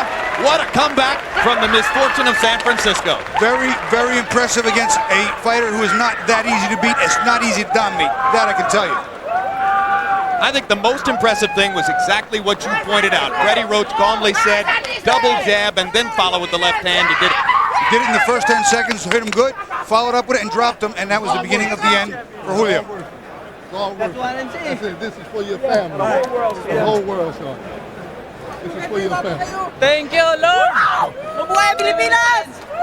Thank you, Lord.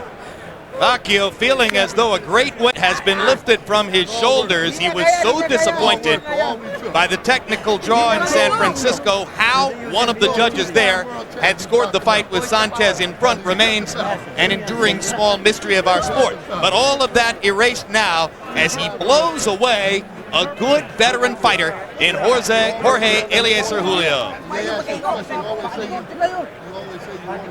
That's what we call going back to your corner, getting the advice, and making the adjustments instantly. He made the necessary adjustments and came out and literally blew Julio out of there. He's dominant at 122. The money would be at 126 with Hamed, Barrera, Morales, and various other good fighters. Here are the knockdowns, Bobby. First knockdown, that jab, that was the second jab with the straight left hand, and here comes the second. Again, the accumulation factor becoming a factor, banging him to the body, staying on top of the body, and then up top again with a straight left hand behind the jab. Eventually the referee's going to come in here. It's just teeing off on Julio, and Pacquiao definitely wins this fight at Preston. Pacquiao so quick, so aggressive, and hurt Julio so much in the first minute of the round that the veteran fighter never even really tried to grab and hold or buy time. You know, I don't know if that was just because he was so hurt or he just wasn't thinking or he just not the type of guy to do that, but he needed to hold on. Let's go to ring announcer Michael Buffer for the official particulars on the Pacquiao TKO. Ladies and gentlemen, referee Bill Clancy has to step in and call a halt to this bout. The official time, 1 minute, 9 seconds of round number 2. The winner by TKO victory and still the IBF Junior Featherweight Champion of the World, Manny the Destroyer Pacquiao. Love you, Philippines! Thank you, thank you. Well, another terrific performance for Manny Pacquiao, very similar to his rapid destruction of Leishanola Ledwaba in Las Vegas last year. You see the enormous potential. You can see how strong he is at 122. Will he go up to 126 and chase huge fights against fighters like Hamed and Barrera and Morales and Tapia? Remains to be seen. Let's go to Fran Charles in the ring with the winner. All right, Jim, thank you. And I'm standing by with the victorious Manny Pacquiao. Interpreting for us will be our translator, Ernie Kalu. And Manny, first off, you just came out of a fight, a very rough house tactic fight against Agapito Sanchez. You had a bad cut over your eye, a couple of low blows. Were you at all concerned about any of that type of behavior in the ring tonight? Pagkatapos ng laban mo kay Agapito, hindi ka ba natakot na kayang-kaya mo itong kalaban na to? No, I'm not scared because I saw the fight, his fight before against Johnny Tapia, and I think I beat him. You have big power in both hands. You throw every punch with serious intentions. What's your plan to come in here and make quick work? Malakas ang mga suntok mo, yun ba ang plano mo? Tapusin ka agad ang laban? Yeah, my plan is first to third round I throw all punch power. That's my plan for the fight. Yeah, and maybe if he can survive, it's okay. You got a good trainer there in Freddie Roach, and after the first round, Freddie said you're winging your punches a little bit, double up on the jab, and that jab is what hurt Julio. Magaling talaga yung trainer mo at yung mga jab mo, malalakas talaga. Yun talaga nakasakit sa kanya. Yeah, I know that. My coach is a very good, and for me, he's the best coach in the world. So I stay with him. You're a champion at 122 pounds. What's next? Move up to 126, stay at 122. Who are you looking for next?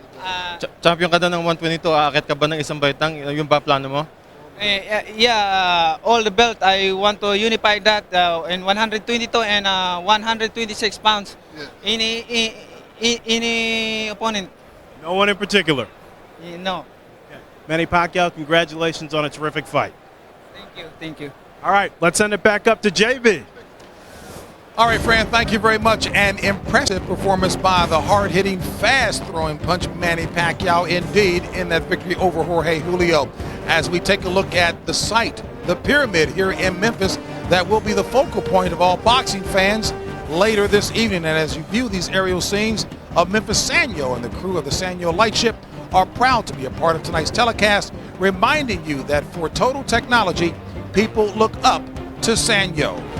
And later this evening from our perch, we'll be looking down at the ring for the main event when it will be Lennox Lewis taking on Mike Tyson, the heavyweight championship fight. Mike Tyson trying to take the title away from Lennox Lewis. And that is our next fight coming up in just about 45 minutes. It will be Lewis and Tyson. The list of reasons tonight's main event might not have happened is a long one. Both fighters have different promoters, different networks supporting them. There's the January press conference with its unsightly riot and the Nevada Athletic Commission turning down Tyson for a license. But here we are ready to go in Memphis. Let's take a look at this past week here and witness all the efforts necessary to pull off a fight some said couldn't be done.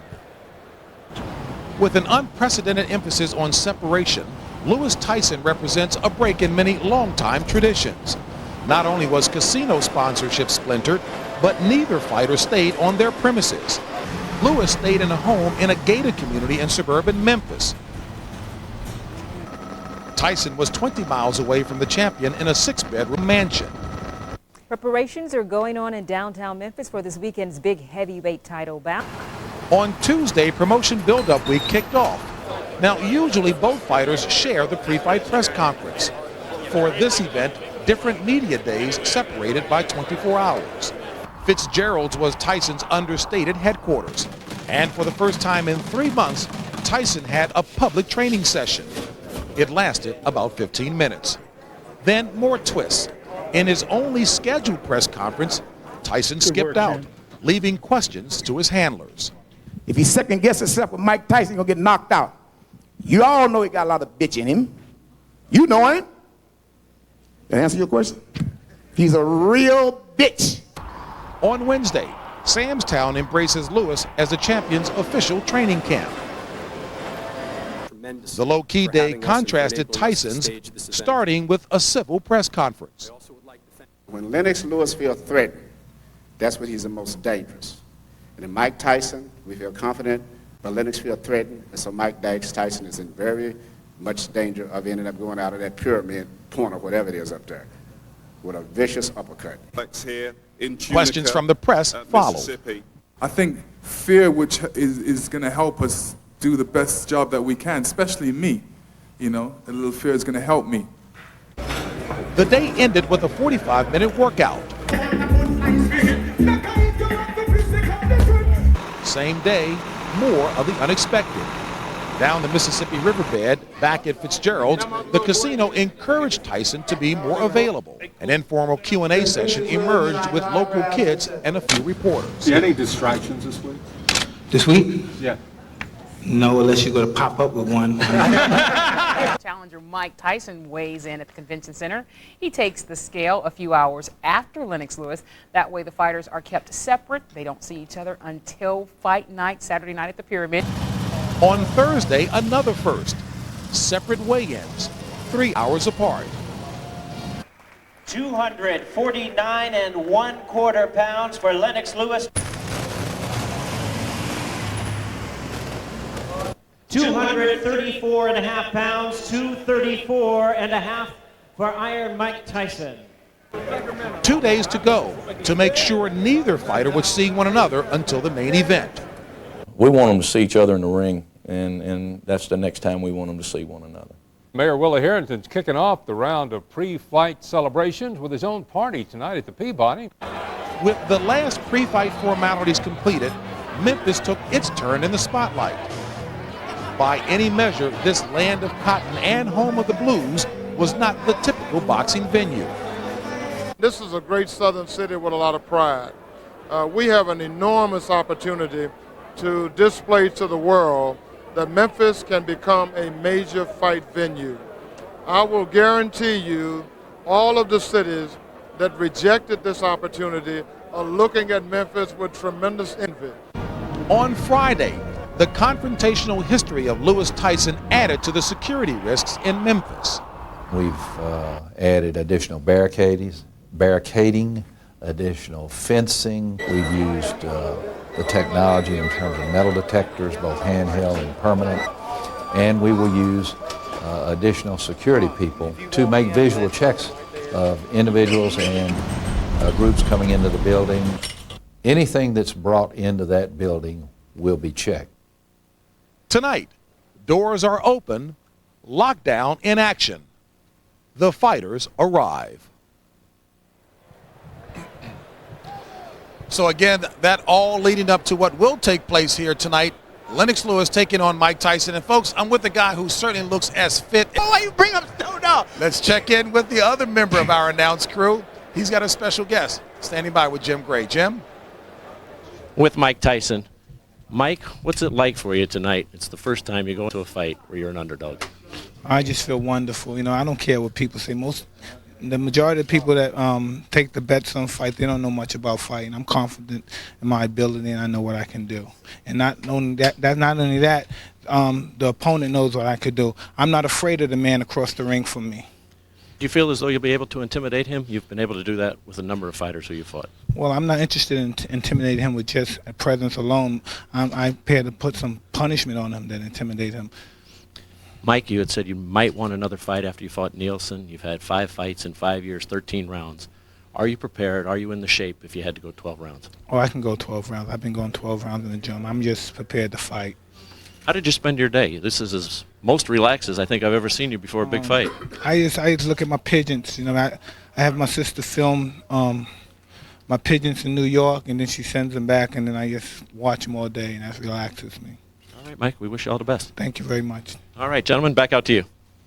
All right, Jim, thank you very much. Jim with a very calm and focused and relaxed Mike Tyson. As a matter of fact, when we talked with him on Thursday, he was as relaxed as I have ever seen him. As a matter of fact, it looked as if he had a stand-up comedy act going with us in our conversations with him then. Speaking of stand-up comedy, my gosh, between Samuel L. Jackson and Cuba Gooding Jr., as we go back downstairs to Jim and Bobby, I don't know if I've ever dealt with somebody with as much energy, either of these guys, but let's go back to Jim and to Bobby. Whatever it is Cuba has, we want it. I'll tell you what, Jim Gray mentioned how relaxed Mike Tyson looked to him prior to a big fight. James Brown checked in with the same observation. You know him as well as anybody in our world, Bobby. Your take on Mike's frame of mind going into the fight? You know what, Jim, is interesting you asked that, and we've all talked about it, but I have not seen Mike Tyson this calm in maybe 8 to 10 years. He's developed or come into an inner peace, the likes of which I've never seen with Mike. Now, how that translates into the ring, how that affects what he does when he's boxing, that I don't know, but I've never seen him this calm and at peace with himself. And he could be very dangerous or maybe docile, well, but I doubt it. The layman is going to say that it suggests great confidence. Well, I know he's great confidence. The thing is that fighters think that they can win if they do the right thing. Mike always believes he's just supposed to win because. All right. Can Mike win if, in fact, the fight goes to the judges? Well, let's take a look at the 3 judges who have been chosen for this fight, and all of them have taken long trips to Memphis. Judge number 1, Alfred Bukwana from South Africa, and you can see that he has considerable experience, but never a heavyweight title fight, and has not judged a title fight in more than 3 years, which may or may not be a mark against him, given the fact that some of the judges we see most frequently have turned in some very curious decisions recently. The second judge among the 3 who will score the fight is a judge that we have seen a great deal in the past, Anak Hongtongkam of Thailand. And you can see that he has a good deal of experience, but I mentioned those unusual decisions recently. He had Floyd Mayweather beating Jose Luis Castillo last month in a fight that most of us at ringside seemed to think Castillo had won, and Bobby, I know you agree with me that Castillo won the fight easily. Look at that, 116-111 Mayweather by Hongtongkam. And the third judge is another veteran of whom we've seen a great deal in recent years at championship fights, Bob Logist of Belgium, and you can see he's done 2 heavyweight championship fights, but his biggest and most notable scorecard, he was one of the judges who voted for Felix Trinidad against Oscar De La Hoya in Trinidad's controversial victory in that fight. It's sort of a given here that these 3 guys are not going to turn in final ballots tonight. Is it significant who they are if in fact they do?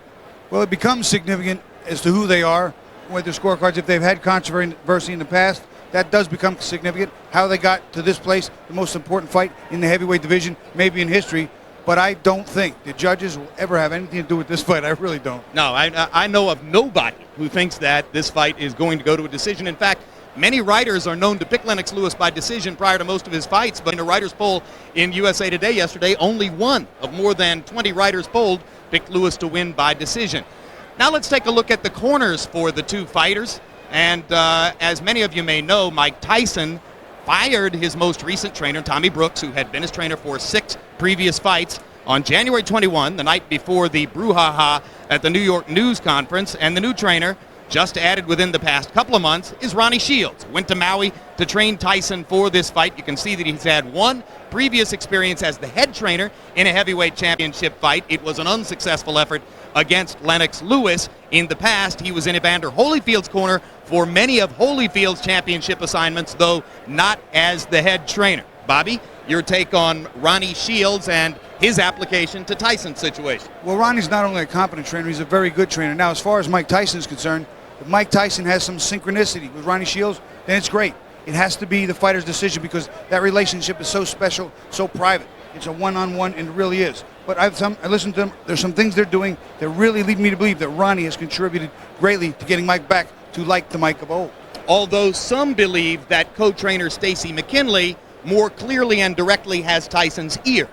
Well, McKinley has been there for a long time. He's been there through a number of other different head trainers. He's been there through a number of different managers, promoters. He's been the long haul. He knows Mike the best. Mike probably trusts him the most. That's a big deal.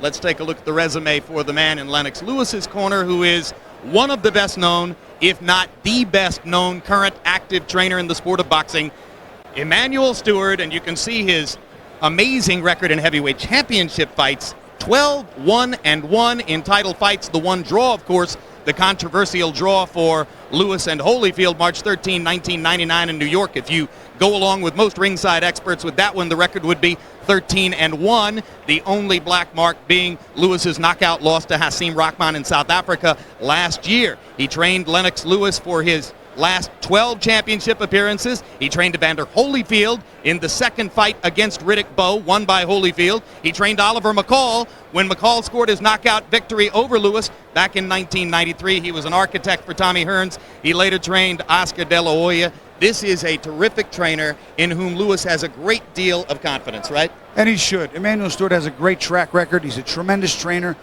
a bona fide Hall of Famer. In the amateurs, in the National Junior Olympics, one of his fighters beat mine, and I've yet to beat Emmanuel Steward. I'm still mad at him. So when you size up the two corners, Bobby, is there any reason not to say big advantage Lewis?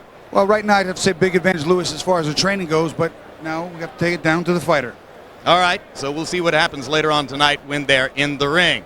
Meanwhile, you saw Jim Gray earlier with Mike Tyson. He has also spoken to Emmanuel Steward. Let's hear that conversation. Lennox Lewis trainer has come out to speak with us, Manny Stewart. Manny, let me ask you first, the day that Lennox Lewis has spent, what is his mental frame of mind? Lennox's mental state of mind is very good. He was driving over here in a limo. He said, it's time to fight now. All of the talking is over with, so he's in a good mood. He doesn't even want to talk to anyone right now.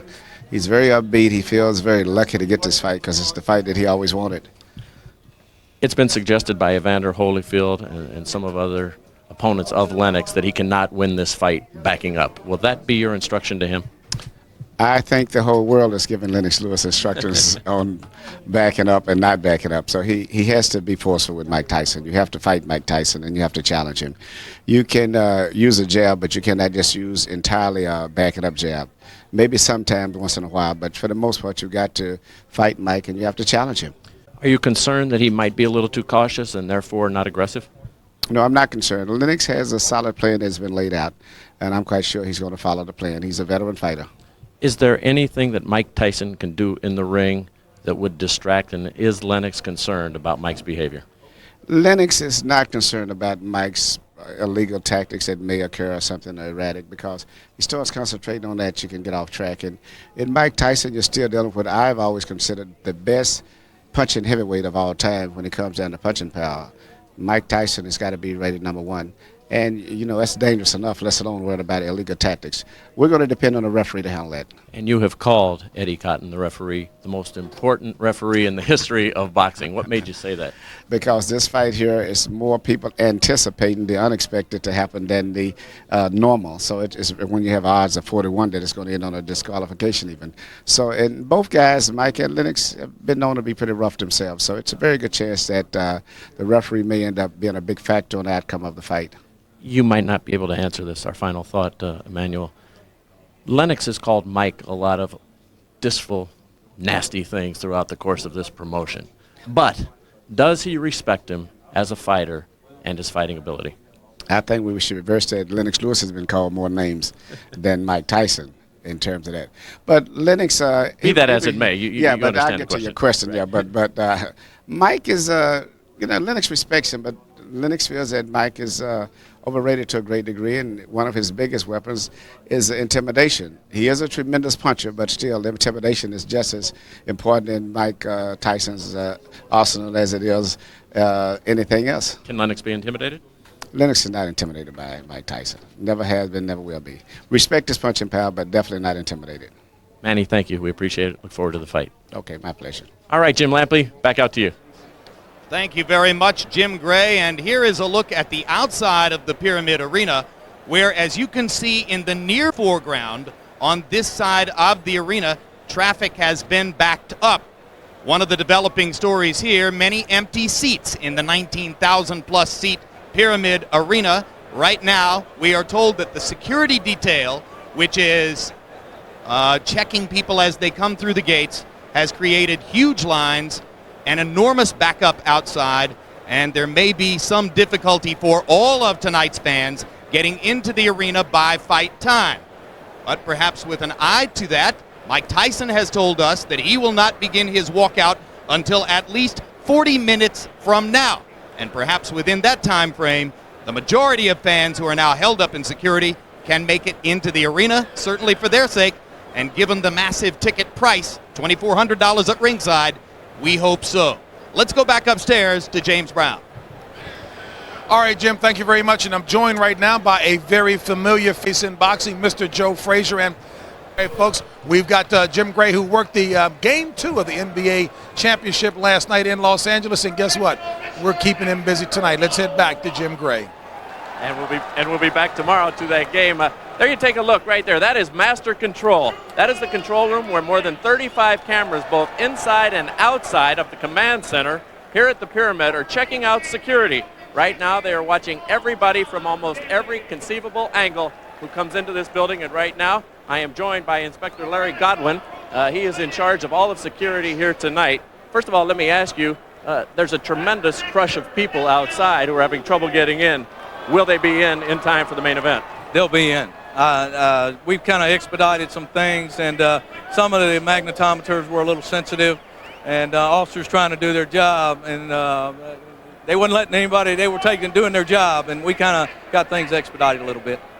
Let's go back upstairs to James Brown.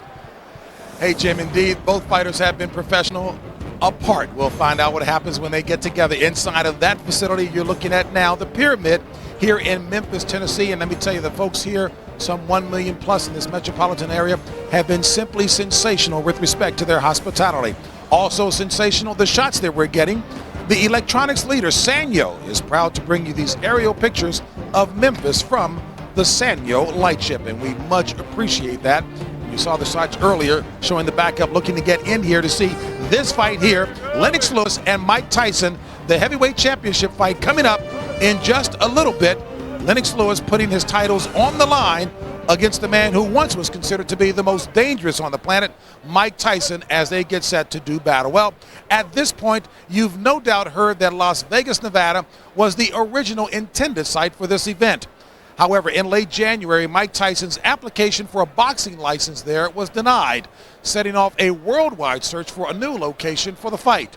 We wound up here in Memphis, a city which has never hosted a heavyweight championship fight.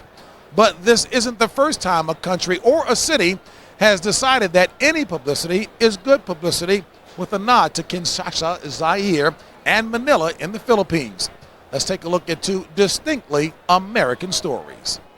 79 years ago, Shelby, Montana was experiencing an oil boom and people were getting rich. But now they were craving attention too. Promoters in Shelby decided Shelby needed to get on the map. And they called Jack Dempsey's manager and said we'd be interested in hosting a World's Heavyweight Championship fight. Shelby officials were now dealing with one of the great sports con men of the 20th century. Well, Jack Dempsey's manager was Jack Doc Kearns. Doc was his nickname. And he was kind of a sly old fox. Doc Kearns summoned a Shelby promoter to Chicago, where during a night of drinking, Kearns negotiated a deal for $300,000. Oh, yeah, that's when the trouble began. There was a question of whether the fight would really be held and that it would come off. In today's terms, probably could be $300 million. Eventually, Shelby had local banks put up the money needed, but the damage had already been done. The trains were scheduled to run from Chicago to bringing out thousands of fans. Then they thought it was called off. With the on and off again nature of the fight, a lot of those passenger trains were canceled. They constructed a 40,000 plus stadium. The stands were maybe about 2/3 full, and I think they guessed there's maybe about 15,000 there. And some of the people that did attend the fight crashed the game.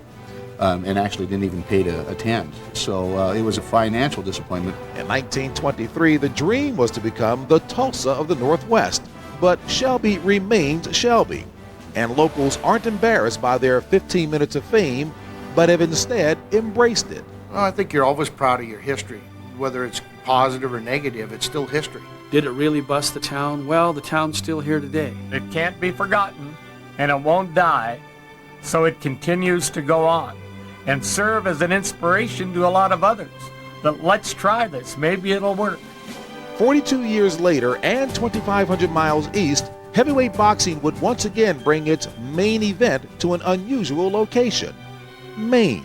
Why would they come to a small city like Lewiston? I guess Clay's stance on the war, the draft, or something had caused a number of states to refuse to take the fight. Because of Liston's criminal record, they wouldn't give him a license. They came to me and they said, "You have a problem with that." And I said I didn't. I couldn't see any downside, and I thought it'd be good for the town. Lewiston residents didn't realize they were about to host one of the shortest and most controversial heavyweight title fights of all time. Standing outside on the slopes there, facing the building there, waiting to get in, and a lot of them never made it. I remember turning and putting my wife's wrap on the back of her chair like this, and I turned around, the fight was over. It was that quick. Fight itself was a dud. I mean, really, you've seen better fights on the street corner. But much like Shelby, Montana, locals have learned to put a positive spin on the night dubbed the Shame in Maine. Well, I think some people are embarrassed by it. I don't know why they would be, but it never bothered me. I thought it was that's probably the only time people ever hear about Lewiston, Maine. I've traveled in many states, and when they know I'm from Lewiston, this is what they talk about. Lewiston, that's where you had that famous fight. All I know is it put Lewiston on the map when he got there. Oh yeah, that was quite a talk for a long time. It made sports history. Good or bad, we live with it. For the people of Lewiston, Maine and Shelby, Montana, brushes with boxing fame turned out to be bittersweet. Well, the script has yet to be written as far as Memphis is concerned, but as I've said repeatedly throughout the evening, Memphis has been a wonderful host, a city, of course, that has never hosted a heavyweight championship fight, but the folks here have been wonderful with their hospitality, and let me tell you, it's nice also to come to a place that knows how to cook grits extremely well. All right, folks, let me send you back downstairs. Bobby Czyz may get on my case for having eaten some grits, but let's go back to Jim Lampley and Bobby Czyz. Bobby ate Italian, JB. He stayed away from the grits. I was the one, but of course, I come by it honestly. This is my mother's hometown. Our generation's Lewiston, our generation's Kinshasa, Zaire. And Bobby, I know you were downtown last night. I thought the scene in the streets downtown in Memphis was the most raucous, vibrant, and energetic I've ever seen before a prize fight. Well, you know, I have some friends that have friends downtown on Beale Street. I've been on Beale Street before. Spent a little time at Silky O'Sullivan's joint, having a lot of fun, dancing up a storm. I loved it. Yeah, it was belly to belly in downtown Memphis last night, and now the crowd is beginning to file in here. As we wait for the walkouts, let's take a look at a couple of fights which represent key junctures in the careers of Lennox Lewis and Mike Tyson and raise both questions and perhaps answers about them. We'll start in Madison Square Garden in early summer of 1996 on a night when Bobby Czyz fought Evander Holyfield, and then in the main event on that card, Lennox Lewis fought a tough 10-round battle with Ray Mercer, ultimately won on a razor-thin split decision by Lewis. And Bobby, a lot of people thought this fight showed Lewis's vulnerability against a really tough guy, but others saw it as a mark of his ability to respond under pressure. Well, he responded under pressure well. I thought he just barely outpointed Ray Mercer, but I don't think Ray Mercer trained well enough for that fight. Mike's not going to come in anything less than perfect shape, is my assumption, with a fighter as big and as dangerous as Lennox. But Mercer rocked him regularly, and that says something because we still believe Mike is the hardest puncher, even harder than Ray. This was a fight in which Lewis's delicate chin was tested and weathered the storm. Is Mercer a big puncher? I'll tell you what, I was sparring with Ray once, 18-ounce gloves and a headgear. I thought a piece of cement fell out of the ceiling, Jim. He does hit hard, but I was lucky enough to recover well, but he really does punch well. Lennox Lewis was ultimately able to win the 10th round of that fight and gain victory, he says, largely through the advice of Emmanuel Steward, who helped him get through what was probably the toughest fight that Lennox Lewis ever won. Let's turn to the career of Mike Tyson and the question of how Tyson has done against taller fighters. We're going to take a look at a 12-round fight from relatively early in Mike's career, 1987, against former heavyweight champion Tony Tucker. And some see this fight, Bobby, as evidence that Tyson has had difficulty finishing larger opponents like Tucker. Right, but the key here is he went to 12 rounds. He won probably 10 of the 12 rounds. I was at that fight. Tucker's tough. Tougher than Lewis, probably. Not as good a boxer, not as good as a puncher, but probably tougher than Lewis. He took some tremendous shots. He never really staggered, never really went down. But Mike was there throwing for the full 12 rounds. That's the key. If this fight goes late and Mike is still in shape, he still can win a decision. Further action from 1987, the much younger Mike Tyson against Tony Tucker. You can see that Tucker landed a couple big shots in this fight. Nobody has ever really questioned Tyson's chin. Tyson has indeed been twice a victim of knockout loss, but not as the result of one punch. And there you see a graphic which suggests that against larger fighters, Tyson usually fights a longer fight. Against shorter fighters, many more quick knockouts. But then again, Bobby, some of the taller fighters he fought were simply better than the smaller guys. So that's true. If you have talent, whether you're tall or you're short, you're going to bring it to the table and use it to the best of your ability. And it's, again, when you're tall and you got that reach and height, it acts as a built-in defense. It makes it tougher for the small man to reach you, harder on your energy bank. And you know what? It's just tough to get to those big guys when you're short. Mike's short. If you've read anything at all about this fight, you know there are a variety of unique elements completely endemic to this fight and this fight only. One of them, separate referees' instructions to be held in the dressing rooms, no referees' instructions to be given at the center of the ring. So there was extra importance when Eddie Cotton went to Mike Tyson's dressing room just a short time ago to talk to Mike about the conduct of the fight. How you doing? Okay, I just want to go over a few rules. There's no 3 knockdown rule. All right, a fighter can't be saved by the bell in any round. All right, if a fighter gets knocked down, the fighter that's standing, I will usher them to the neutral corner. Wait till I tell you to come out and go to work. All right, make sure that you keep your punches up. Obey my commands. I'm going to say stop, break, and box. All right, we're starting with a clean slate. Whatever happened in the past doesn't mean anything to anybody. Thank you. All right, and I'm going to say the same thing in the other corner. All right, you got any? You heard Eddie Cotton earlier saying another severe foul by Tyson could well lead to his banishment from boxing. If, in fact, Mike is gripped with a sincere desire to want to stay in the ring and to avoid any foul whatsoever, could it distract him enough to inhibit him in the fight? I'm not sure it'll distract Mike Tyson. Once Mike Tyson gets going, you flip that switch, he's just a raging bull that wants to fight. Sometimes he loses control. This is the problem I've always had with him. I've talked to him as a friend and as a colleague, as a former fighter, saying, Mike, listen, you got the rage. You know you have the rage. We all have the rage, but you got to harness that within the parameters of the rules. And I think he's really focused and is going to do that. One foul with which Tyson has not frequently been charged in the past, low blows. But Emmanuel Steward has told Lennox Lewis to look out for low blows because that's something that often happens with a shorter fighter against a guy who's really tall. Well, that sometimes just happens because, and you saw it many times, we saw it earlier tonight, when you reach a guy, pull his head down, and the little guy's swinging up, sometimes he will catch you south of the border. But Mike Tyson has not really been known to do that, so I can't expect he's going to start tonight. And Lennox Lewis has been known to drape his arm across opponents' backs. In fact, Michael Grant said he held my head down when he knocked me out. You watch the replay of that fight, he did just that. He held him behind it and threw an uppercut right into Michael Grant's face while he was holding the back of his head. Technically a foul, bad punch. Referee didn't say a word. The really crafty veterans know how to get away with a foul or two from time to time. Let's see what Eddie Cotton had to say in Lennox Lewis's dressing room. Lennox, I just want to go over a few rules. You already know them, but there's no 3 knockdown rule. There's no standing 8 count. Fighter can't be saved by the bell in any round. If there's an accidental headbutt or an injury before completion of 4 rounds, it'll be a technical draw. From the 5th round on, they go through scorecards and they also score that round. I want to tell you the same thing that I told Mike, that we're starting with a clean slate. And whatever happened in the past has nothing to do with this fight. All right? Make sure that you keep your punches up, obey my commands. I'm going to tell you stop, break, and box. They mentioned that there's a couple things that they want me to look for, such as hand out without actually throwing a punch, and also hitting and holding on the break. Okay? Got any questions? I expect a good, clean fight.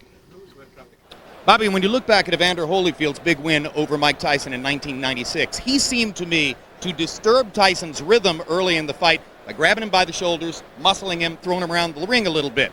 Lewis, we've seen do that in his fights against Holyfield. Will Lewis try to do that against Tyson? I can't see why he wouldn't. He's got a shorter man. Once he gets close, he's got to do something. He's got to hold on or tie Mike up all the way because on the inside, Lennox Lewis's advantages with his reach are all negated.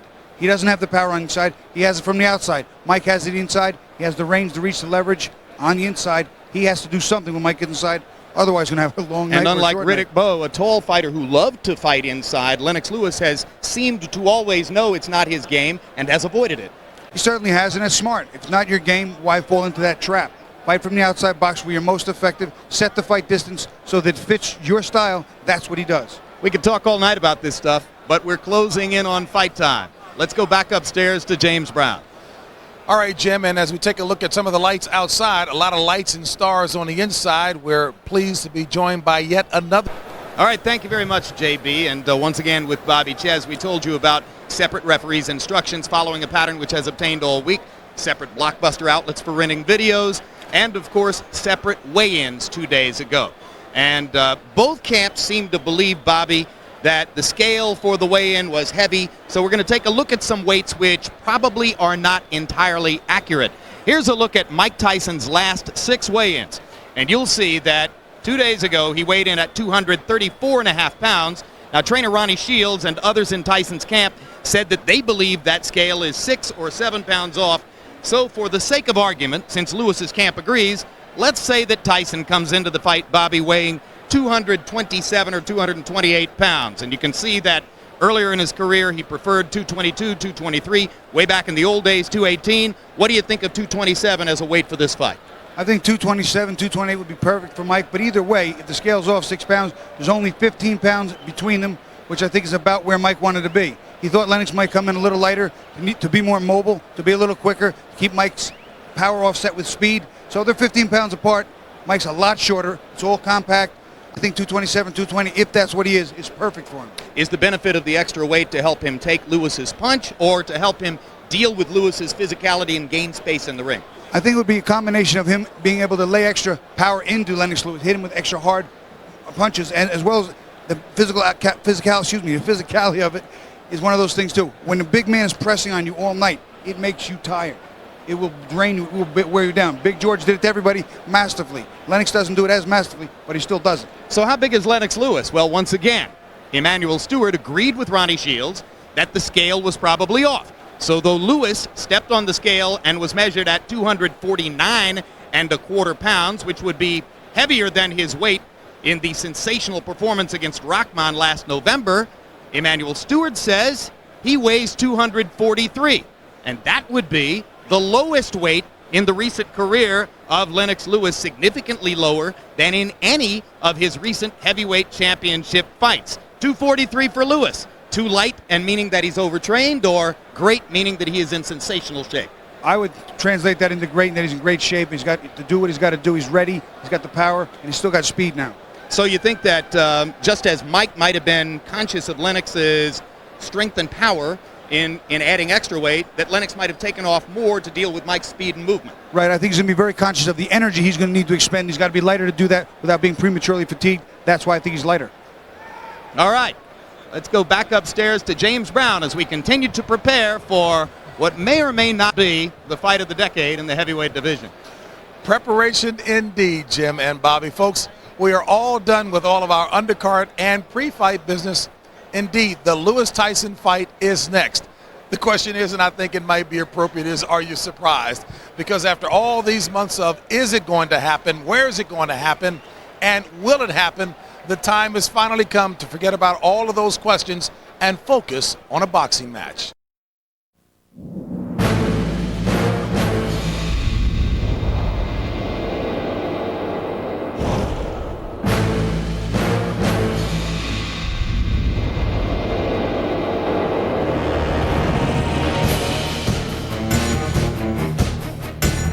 We have seen them.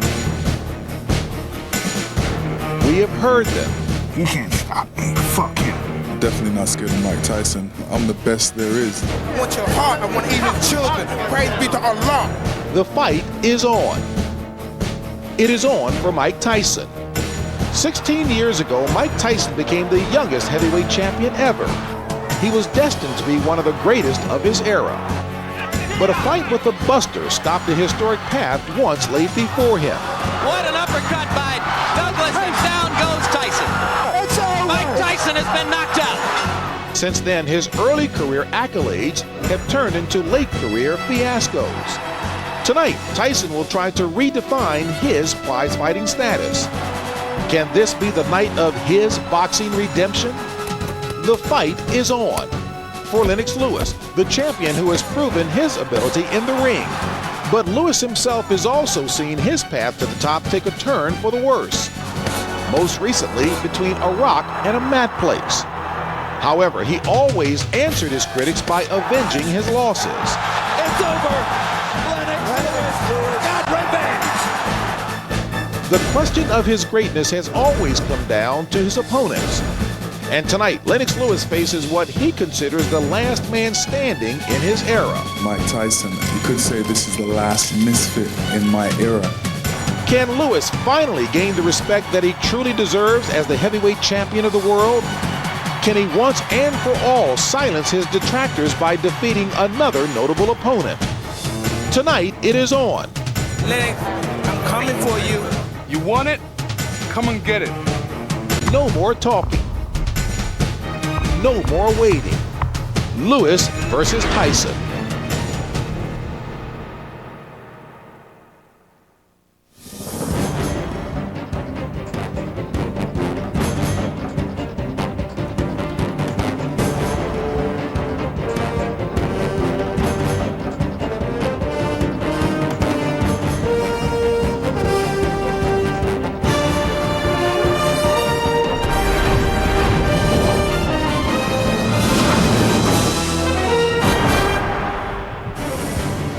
Yes, the fight is on. Heavyweight champion Lennox Lewis against former champion Mike Tyson. Moments from now, both fighters will be entering the ring. Then you'll find out once and for all whether Lennox Lewis can take the punch and physically dominate Mike Tyson, or whether Tyson can regain the form and self-control which once made him the most feared champion in the sport. Lewis versus Tyson is being brought to you by the Pyramid Memphis. Brewery Fresh Budweiser, the undisputed, undefeated king of beers, this Bud's for you. And by America Online, so easy to use, no wonder it's #1. Among the notables who are here to watch this boxing match, again, celebrities from everywhere. Oscar winner Denzel Washington, Tommy Hearns, powerful himself in his day, Gregory Hines, and a guy who's enjoying a skyrocketing career, The Rock. Chris Webber from the Sacramento Kings came so close to knocking off the Lakers, along there with Tyra Banks. Roy Jones Jr. still with lightning quick hands. Vince McMahon, I guess you can call him an athlete as well. Donald Trump, the ever-present Donald Trump. And to the right there, Wesley Snipes, the actor, as well as Kevin Bacon to his left, and the guy who always follows boxing, Magic Johnson. And good evening once again, everyone. I'm James Brown. A pleasure to have you alongside as we get set for this main event here. I am pleased to be joined by the former heavyweight champion, Evander Holyfield, as we are just, again, as I said, moments away from the fight that has been the subject of much debate, and certainly the efforts to bring it to fruition have been fraught with controversy. Evander, let's get right to it. You have fought both Tyson and Lewis. You beat Tyson twice. It was a draw and a loss to Lennox Lewis, yet you're decidedly picking Mike Tyson. Why?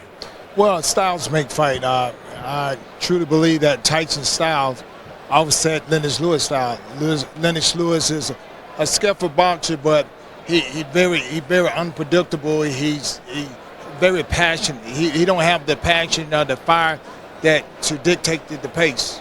Even if a guy is coming at him aggressively like we expect Tyson to, you wouldn't expect Lennox Lewis to be passive then, would you? Well, you wouldn't expect him to see, but Tyson throw a lot of punches. It's not going to be just one punch. I'm sure that Tyson going to throw a lot of combinations. And styles do make fights. When you go to the body and the head, the man that retrieving back tend to get hit with 2 or 3 other punches that one may throw. Okay, let's make no mistake about it. Lennox Lewis is a champion, a guy who has a very powerful jab. So what will be Tyson's most effective weapon against Lennox Lewis? Well, actually, it's his bobbing and weaving. His bobbing and weaving, jumping in there off key. Tyson's kind of orthodox when he moves back and forth. He's not on a really account. And then once he come into, he explodes into you. He bend down and he jump out just like a cobra. When you look at it, he's on top of you. He throwing the 2 or 3 shots in, and this is how he usually get one of the shots in. As if I haven't heard you, and I did. I mean, with all due respect, you beat Tyson twice, as I mentioned before. You weren't able to get through and penetrate against Lennox Lewis. So what is it that Tyson will bring to the table that you weren't able to against Lennox Lewis? Well, Tyson got a lot of springs in the leg. He got quicker steps.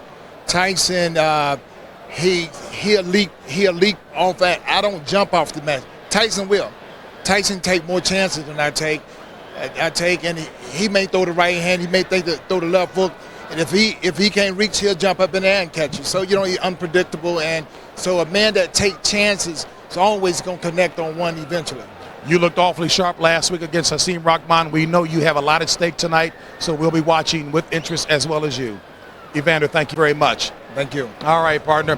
Folks, here are the results of who you at home think will win tonight's Lennox Lewis Mike Tyson fight. As you take a look, it is interesting. As we've gotten closer to fight time, more people have swung in Tyson's corner. As you heard Evander Holyfield said, 54% favor Mike Tyson will take the title from Lennox Lewis.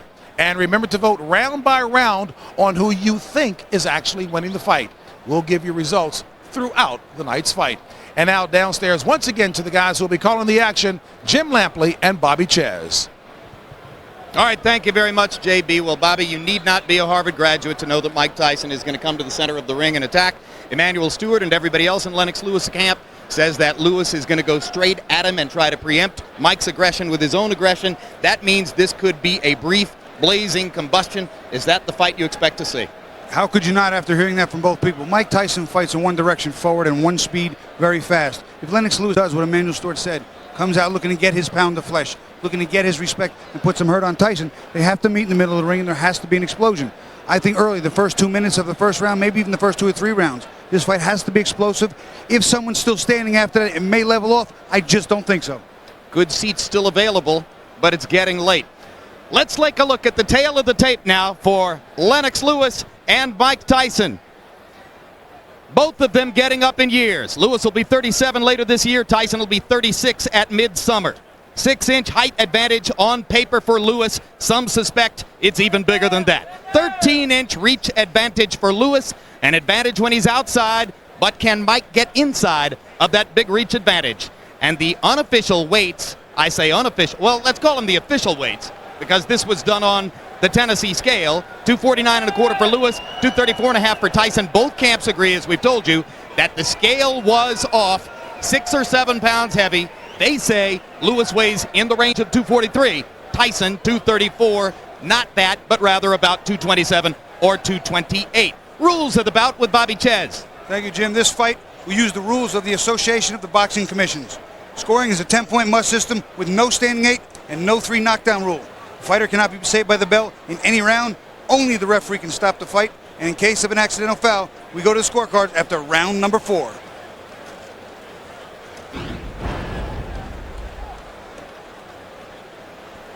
As the challenger for the crown, Mike Tyson will walk out first.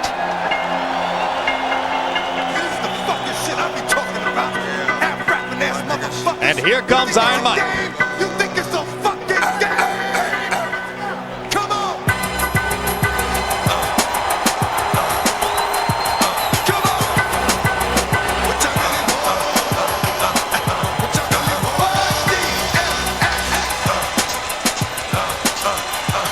Come on, ride or die! Hey yo, hey yo, hey yo, what's my name?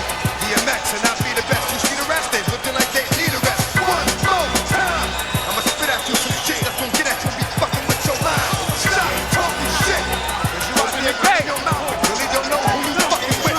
Here we go again. How many times do I have to tell you rap niggas I have no friends? You still acting up, running around here like some brand new pussy that's about to get fucked. Yeah, don't stop. Lieutenant, Lieutenant. Move out of the way, get out of the way. Showtime, Lieutenant. Lieutenant. Are we ready? 2 and 4. What we agreed to, 2 and 4. Who are they? Right, you gotta go. No, he told me to go up front. Mike told me to go. 2 and 4. He's ready to go. Get the ring, man. Okay. Go. Let us go. Let us go. You gotta move. I got you. Right now, there is a dispute between Mike Tyson's camp and security forces who are telling Tyson that only 2 corner people and 4 extras, a total of 6 people, can walk with him to the ring. There's a much larger number of people accompanying Tyson out of his dressing room, and security people are saying, no, you can only have 6. That accounts for the delay. The lyrics for the accompaniment here, an assault on normal standards of decency, right out of Mike's post-news conference tirade from January 22.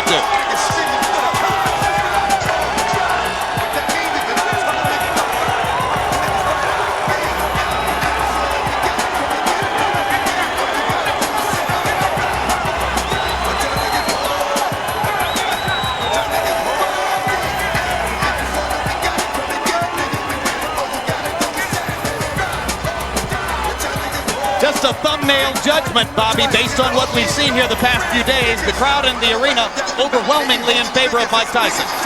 You know, Mike Tyson, love him or hate him, he's exciting. He's what boxing wants. He's always wanted the blood, the crunching punches. He's exciting and devastating. That's what they want.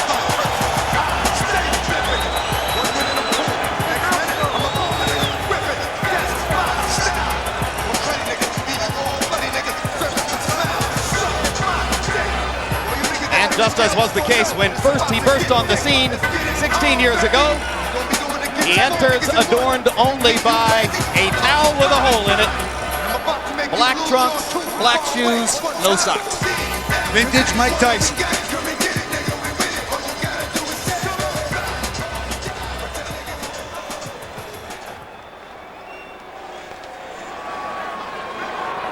So the man who once was the youngest heavyweight champion in history now will try to regain the title at the advanced age of 35. This is the first time in history that 2 fighters over the age of 35 have met each other for the heavyweight championship of the world. It's also the first time in 92 years since 1910, Jack Johnson versus James Jeffries, that the fighters will not touch gloves in the center of the ring prior to a heavyweight championship fight. And here comes Lennox Lewis. We're gonna chase those crazy ballers out of town. The accompanying music, a tribute to Lewis's Jamaican heritage. He is really a man of 3 countries, Jamaica, Canada, and Great Britain. But not in the U.S., so they're not going to give him too many claws here. Although he spends more time in Miami Beach than anywhere else. But then a lot of Europeans are in that camp. Now you look at me with that scorn, then you heat up all my corn. We're gonna chase those crazy,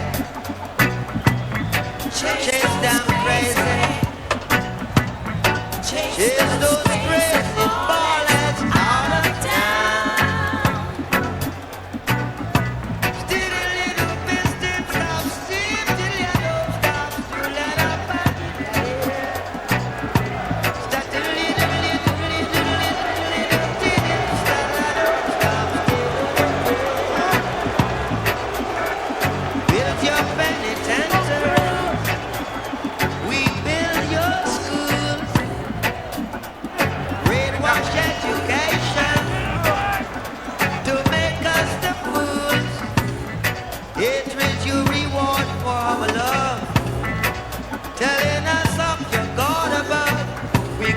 Chase those crazy, chase those crazy bumpers, chase those crazy ballers out of the yard. Who are they? Somebody speak up. We got them. Speak up. Which one? All these people not going through there. Which one? You pick them out. Now here comes the debate about which 6 people will actually accompany Lewis on his walk into the ring. Well, what's good for the goose has to be good for the gander. Can't have it one way and not the other. Absolutely right.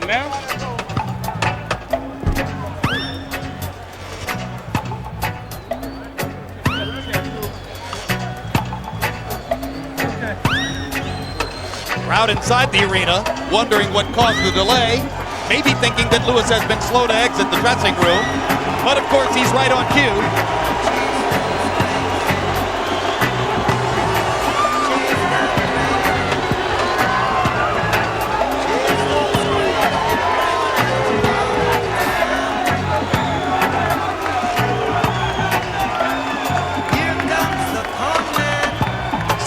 often in sports, championship teams try to develop the psychology that they haven't gotten respect for their accomplishments and therefore still have great incentive. What's happening in this arena is a mark of disrespect to a guy who's won the heavyweight championship 3 times. You know what? You can never tell. Fans are funny. People are funny. You're only as good as yesterday, and if they didn't like you yesterday, you're no good.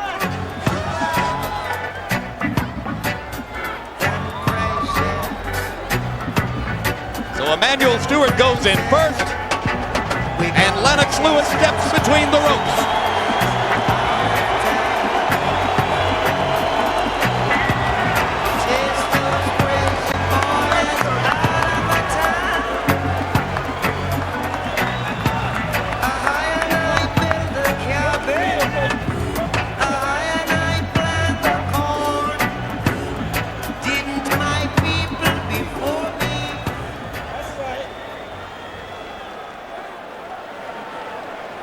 We'll give you one overhead look at the most unusual ring setup in the recent history of boxing, as Mike Tyson and Lennox Lewis are separated by a cordon of security forces. And now ring announcers Timmy Lennon Jr. and Michael Buffer will start it off. Memphis, Tennessee. It is time for our historic night of boxing and our long-awaited, much-anticipated featured bout of the evening. This bout coming away is brought to you by Lion Promotions, Main Events, and Fight Night, Inc. in association with Prize Fight Promotions, as presented by the undisputed King of Beers, Budweiser. Boxing fans, the moment we've all been waiting for is here. It's the Rumble on the River. Tonight here in Memphis, Tennessee, we will turn the page to another chapter in the history book of boxing legends. Ladies and gentlemen, this is the main event. 12 rounds of boxing for the linear, legitimate, and universally recognized, undisputed heavyweight championship of the world.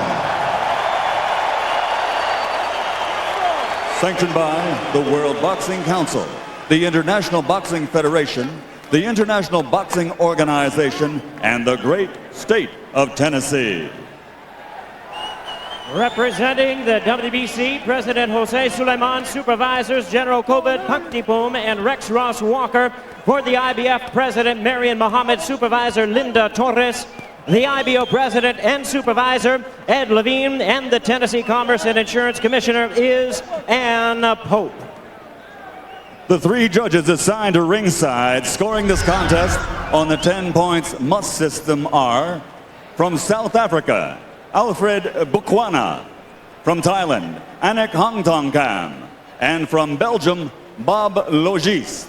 And when the bell rings, your referee in charge of the action from the United States, Eddie Cotton.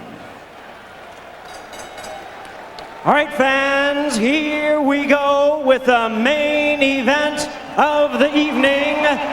And now, ladies and gentlemen in attendance and boxing fans joining us around the world, the time for talk is over. The time to fight is here. It's the time we've all been waiting for. Live from the Pyramid in Memphis, it's fight time!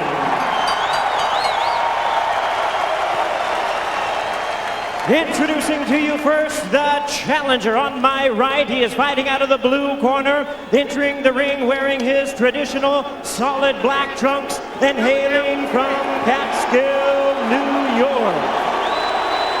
He weighed in at 234 1/2 pounds with a record of 49 wins, 3 losses, 2 no contests. He has 43 big wins coming by way of knockout. Here is the youngest man ever to win the heavyweight title, currently ranked the #1 contender by the WBC. Please welcome tonight's challenger, the explosive 2-time heavyweight champion of the world, introducing the one and only Iron Mike Tyson.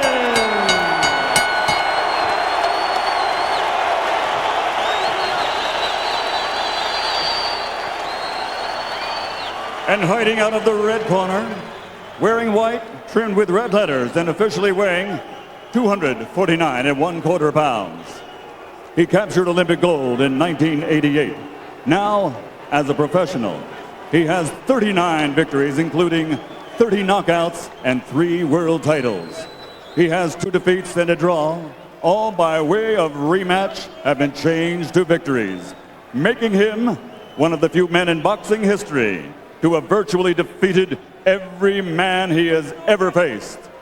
Ladies and gentlemen, from London, England, presenting the 3-time world champion, the linear, legitimate, and universally recognized, undisputed heavyweight champion of the world, Lennox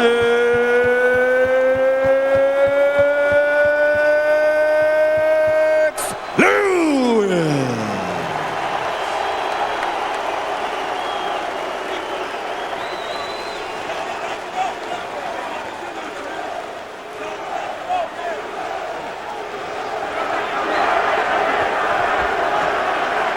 2 great heavyweights must now step forward when the bell rings.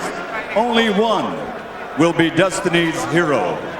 Only one will pass from heavyweight greatness to heavyweight legend. So now there's only one thing left to say. Ladies and gentlemen, let's get ready to rumble!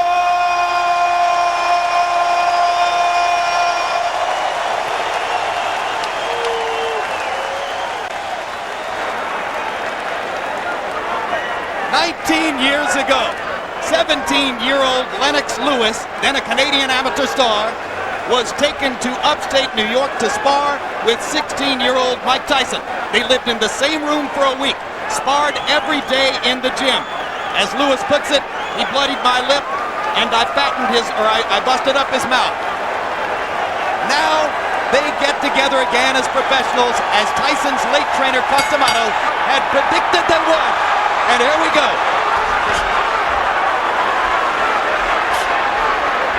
Tyson jabbing and moving his head early. Tyson working in behind the double jab. That's what he said he was going to get back to. Lewis with his own jab, but punching from the back seat. Backing up a little, unlike what Manny Steward told him to do. Big uppercut for Lewis.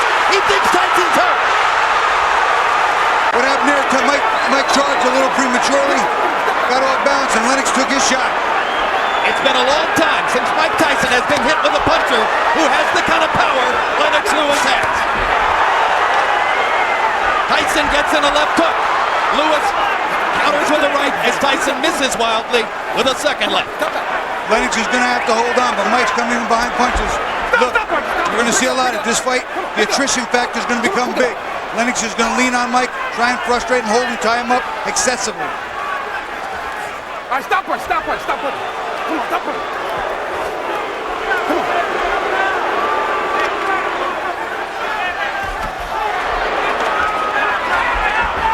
Tyson trying to get to Lewis's body with the left hook. Lewis wrapping Tyson up when he gets inside. No expert expected Lewis to try to fight inside with Tyson. Right now, Lewis isn't trying to fight at all. He's just trying to sort of thwart the punches by stepping into them and smothering them, and then hold on. Jab by Lewis. Tyson rocks him with a left hook. Lewis doing a lot of holding in the first minute and 40.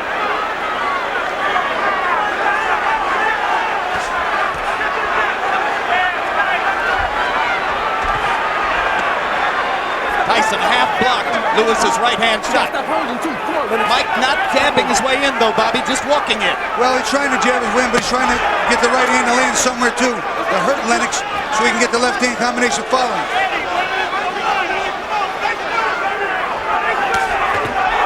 Big left hand by Tyson after the jab by Lewis. And he worked that hook off a jab. This time it's Tyson who grabs Lewis as Lennox was about to fire the uppercut.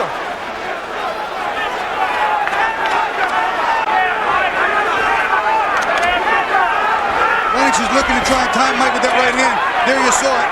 But Lennox is backing up a little too much. Big right hand over the top by Lewis. Grabs Tyson as Mike falls inside. Lennox is laying on the back of Mike's neck quite a bit. Could be telling on Mike's back later in the fight.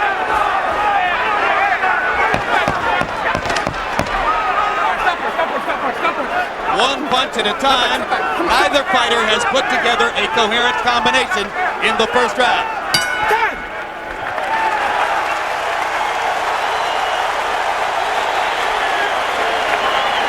This man ain't much of a fighter. Just settle down. If you really would see how bad he looks, it would be surprising. Settle down, get yourself together, start working your jab. You took all of the anger and slowed him down already by wrestling and tying him up. Okay? Just take your time. Don't let him fight the fight that he's trying to make you fight. Take your time, get to work at your jab. If you hit him with the right hands and uppercut, just slow down. Maybe two. If you can get two in, that's fine, okay? But don't let this guy try to tire you out. Relax yourself. I'm telling him. Just stay cool. We hollering at him, okay? Okay, just relax yourself, baby. It was a good round. You won the first round, okay? Double jab like we worked on, step up and control the second jab. You got this Every time you get one, now look, start using your face now. He's trying to load up with his right hands on that. He can try to come on top first and then uppercut, okay? Be fast, baby. Be fast. Tyson, concerned between rounds about Lewis holding him and putting his weight on him, asked Ronnie Shields to talk to referee Eddie Cotton. Shields just turned around and made that comment to Cotton, who ignored him and said, come back and fight. Well, the first round, Mike was technically the effective aggressor because Lewis wasn't really aggressive. He threw more punches. He landed a few more. Got to give him the first round, but not by a lot. And now the crowd approves as Cotton warns Lewis for holding. The first warning.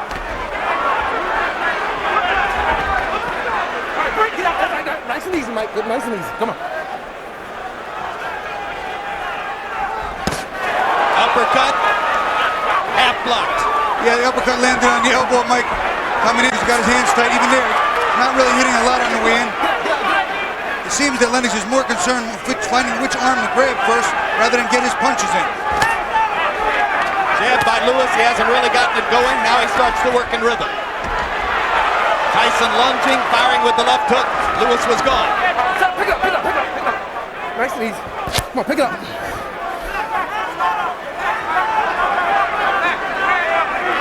Tyson fighting at a measured pace, not the whirlwind that some expect.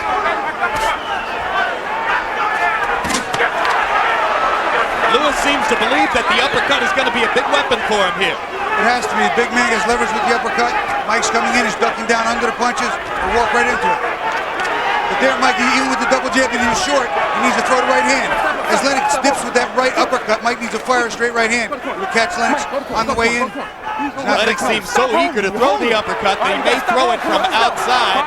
That can be a mistake if your opponent counters it with the right timing. And Eddie Cotton warning Lewis a second time about holding. Point deductions could be coming.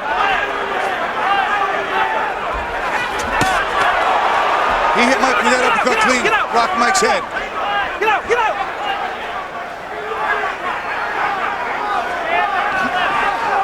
The uppercut is good. Lewis's more dangerous right-hand punch is the overhand right. That's his bigger bomb.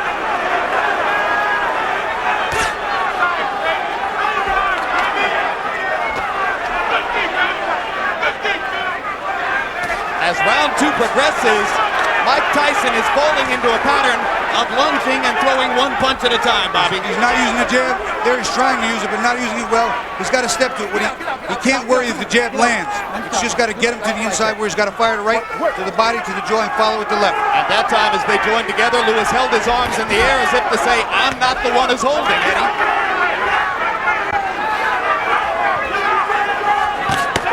Uppercut and a left hook from Lewis. He doesn't throw it all that often.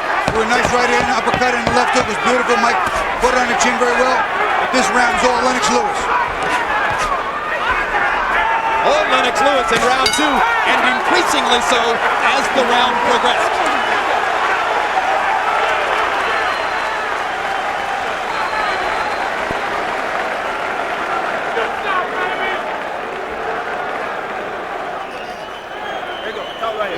Okay, look, champion, look, listen to me. Remember I told you, you cannot let this man throw too many jabs at you without you coming back with something, right? Okay, look, you started using your face, but you quit jabbing. You have to be in this man's chest, you understand? Make this a very ugly fight now. Okay? I want you right to the changes. He's slowing down real bad. 35 everyone. Left hand. Keep your hands Work up. the jab. The jab is pumping now. The jab is pumping. That's what you waited for. Right there. Keep your hands up, baby. Keep Fighting your right the hand masterpiece that round. Dude, you're on your way. Mouthpiece. There you go. There you You're go. on your way, baby.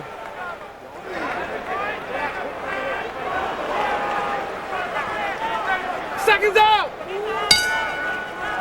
Round 3 begins. After seeming to control the tempo in round 1, Mike Tyson slowed considerably in round 2. Lennox Lewis got his jab working. You heard Emmanuel Steward say, just keep it up. Lennox Lewis made the adjustments in the second round. Now Mike needs to remake adjustments on his side. Now Lewis not holding, but rather just pushing Tyson off. Right, Mike's got to come back in behind the jab and fire. He can't just try and hit him with the jab. The jab is not meant to just be a point getter for Mike. It's meant to close the distance and put something in Lennox's face to worry about. Punch out, get out, get out. And you heard Ronnie Shields say, get into his chest and make it an ugly fight.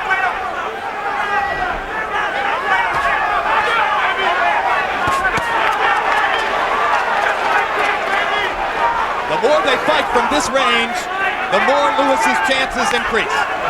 All right, stop. Step back. Mike can't win the fight at that distance. If Lennox Lewis can set the distance of this fight, Mike has no chance. He has to shut the gap down, get inside, bring the fight to where he's comfortable. Does he look eager enough to do it? Mike looks like he's waiting too much. Doesn't look like he's found his rhythm. Lennox Lewis's jab is finding his mark more and more often.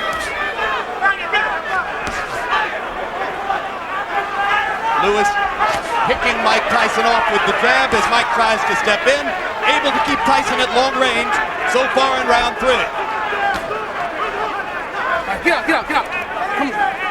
Lewis no longer seems to be trying to hit Tyson with anything big, Bobby. He's just tapping. Well, the jab is a pretty stiff jab, not a real shotgun jab, but it's a pretty stiff jab. Popping Mike's head up, and then when he comes in, Mike, he just ties him up. Stop it. You can almost see Lewis trying to fight his natural tendency to go backward.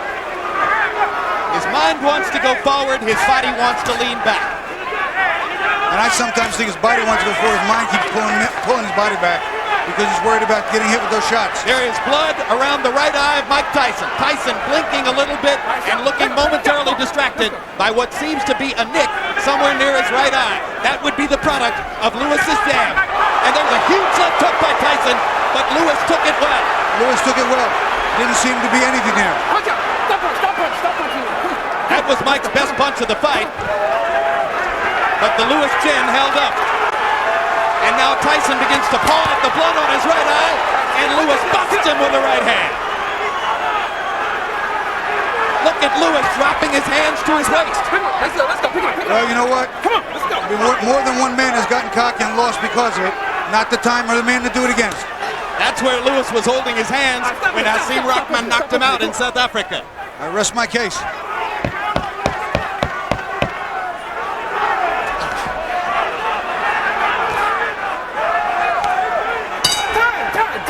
As Tyson goes to the corner, his cut man is Dr. Ira Traki, a far superior choice to what was the case in Tokyo against James Buster Douglas, where Tyson's eyes swelled while his corner fiddled. Okay, Mike, you're fine, Mike.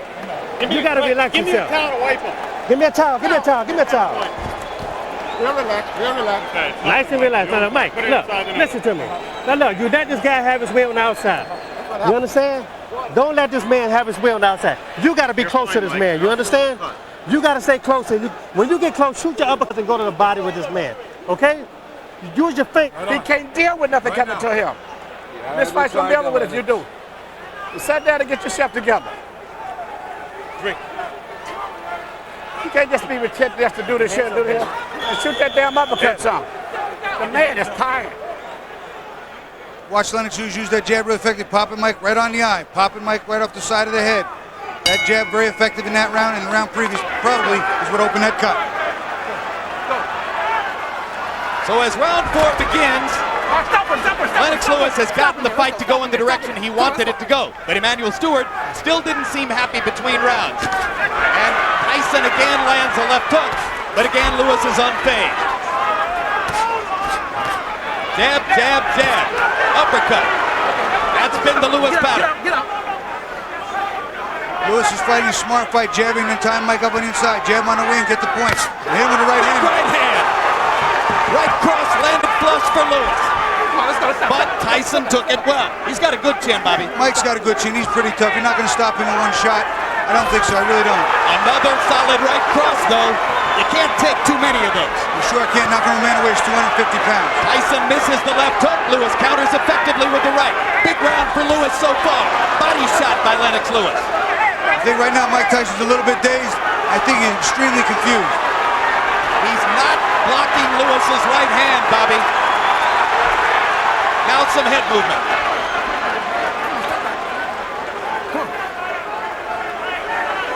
Tyson's confidence ebbing. Lewis is seeming to grow. Mike seems to be loading up just a little too much, Jim.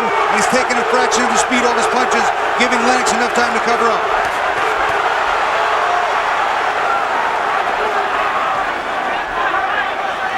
There, Mike came in with a jab and didn't do anything behind it. No hook, no right hand, no body work. One punch at a time by Tyson. Another right hand lands flush and an uppercut as Lewis, just as he did with Michael Grant, effectively held Tyson's head in position with his left hand and hit him with the right. And that is illegal. I'm surprised the referee didn't say anything. You can't do that, but it's done and over with. If we can see it, we know Eddie Cotton can see it. Jab, jab. Tyson trying to duck inside, but not able to creatively attack. Mike's not throwing enough punches. He wouldn't be able to tie his hands up if they were moving. Another right hand flush. That one missed. Tyson lunging with the left hook. Lewis blocked it. Lands another right hand. There were two right hands. They both would have just barely missed the mark. They glanced off each other's shoulders. That would have been explosive. Bobby, is Mike becoming increasingly vulnerable to these right hands because of the cut on his eye? I don't think it's a cut on his eye. I think he's confused. I think he's not making the adjustments. Mentally, it's not clicking in what he needs to do.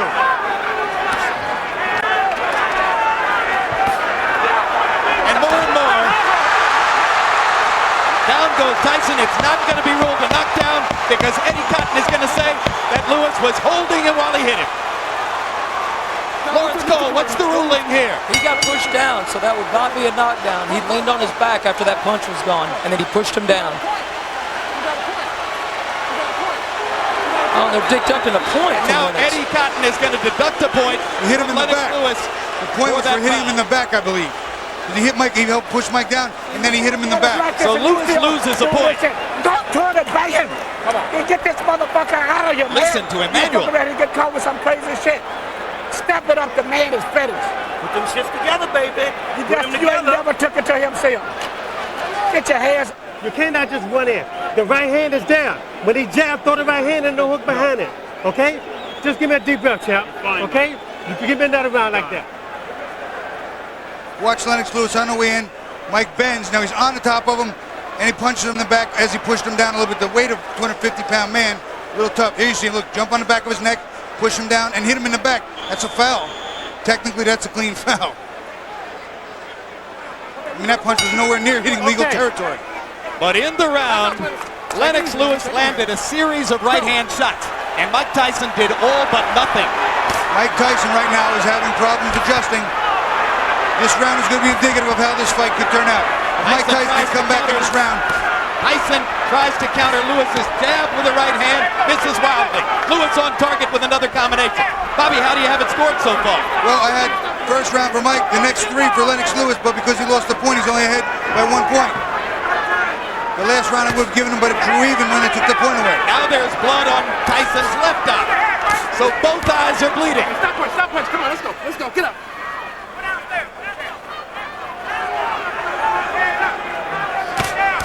Lewis, jab. Tyson, not busy.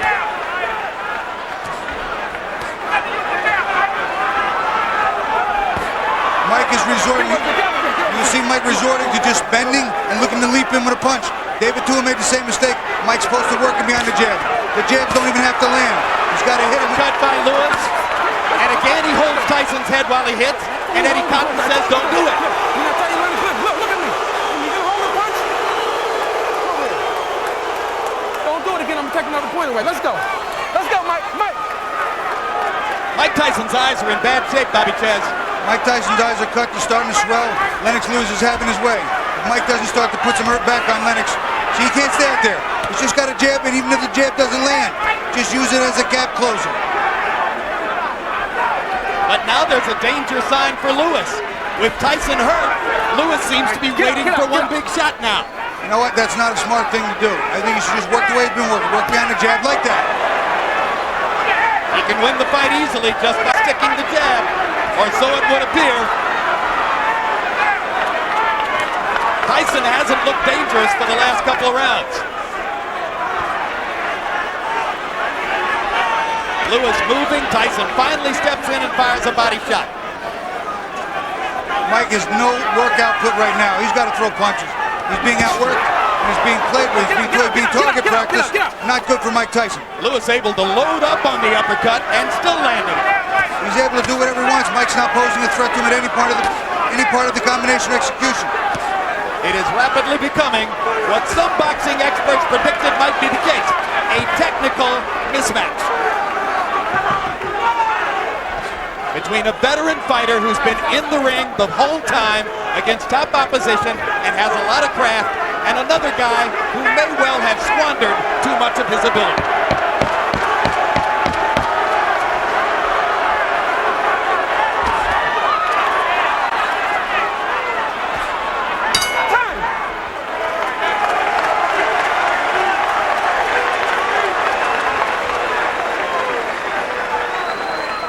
You got a dead man in front of you, and you still doing this.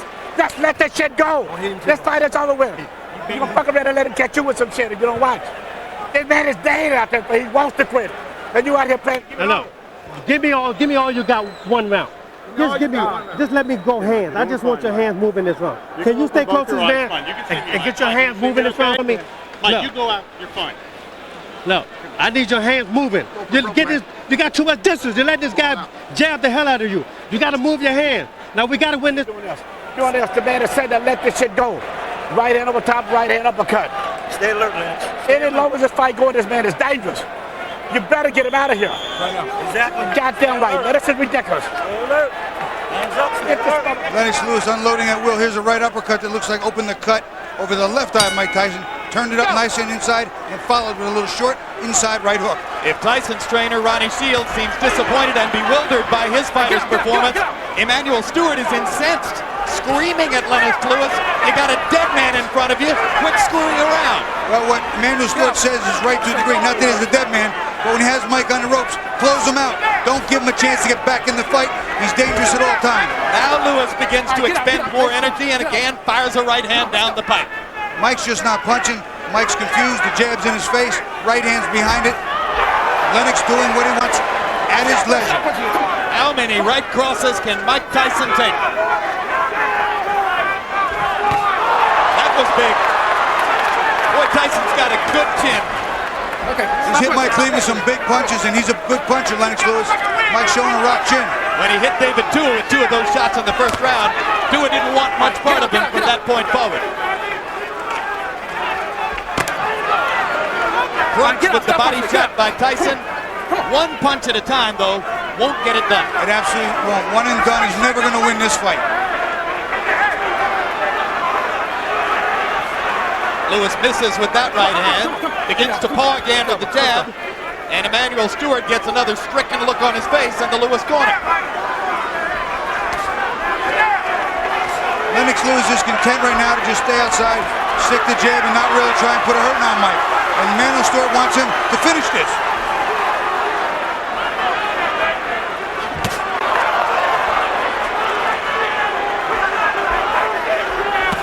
Target practice. Handy from a baby. This is easy for Lewis. If he doesn't get caught with something big, he's going to walk to victory. And Mike's going back. When Mike's going back, he's not effective whatsoever. Step on. Easy, nice and easy. Come on, step back. Come on, step back. But remember, Tyson remains dangerous. He lost all of the first 4 rounds to Franz Botha on all 3 cards, and then knocked him out with a big shot in the 5th. However, Lewis is no Franz Botha. Now, Lewis does not have the chin of Botha, but he's also a much better fighter, much better defensive fighter, much better offensive fighter, 10 times more dangerous, and right now, commanding the show. There's a little mouse under the left eye of Lewis, so Tyson has done some damage with the right hand. He landed one good right hand, a left uppercut and a right hand over the top a little bit ago, but again, 1 and 2, 1 and done, not enough. And you wonder how long Mike will be able to see effectively out of two eyes that are swelling rapidly. Round 6 of a scheduled 12. Uppercut lands flush again. And again, Lewis had time to load it and fire it. Mike seems to be befuddled. He seems to be totally confused. And I think just a piece of him has gotten stung. I think Lewis is waiting in there because he thinks Mike is going to quit. Keep throwing them damn uppercuts at him. He can't get away from him. Keep shooting uppercuts. What is this coming up? 7-8. There's no way where this man should be in here this long. And the longer he's in here, the dangerous it is. You keep working the jab, but you got to add to it. Every time you hesitate, you start to throw the shot, then you hesitate. Let the stop go. The man ain't that dangerous. Finish the shot going. And come back with your right hand. You understand? Let your hands go. That's all we're telling you to do right now. Everybody can't talk in the corner. You can do it. One at a fucking time. You can do it. Listen. That's Mike. fine, Mike. Don't worry about it. Be fast. You understand me? Faster. Lennox Lewis is standing there doing what he wants. There's a left and a right hand. Mike offering up almost nothing in return. Same replay, slow-mo. Left hand, right to the temple. And then he just gets out of the way because Mike doesn't counter fast enough and doesn't really counter enough. Well, if ever Mike Tyson needed one lightning shot, now's the time. Lennox Lewis seemingly building a lead on the scorecards, although with a point deducted for holding and hitting. Bobby, how do you have it through 6? Well, right now, after 6, I have it 4-1 with 1 even because the 1 even round was the point taken. Lennox was clearly winning the round, but he fouled Mike. Right now, 58-55. It's a 3-point edge. Mike Tyson is quickly approaching the point of no return. Another good right-hand shot for Lewis. Tyson not doing much of anything. Jab for Lewis. Tyson at range where he can't find it. Another big right hand. Target practice.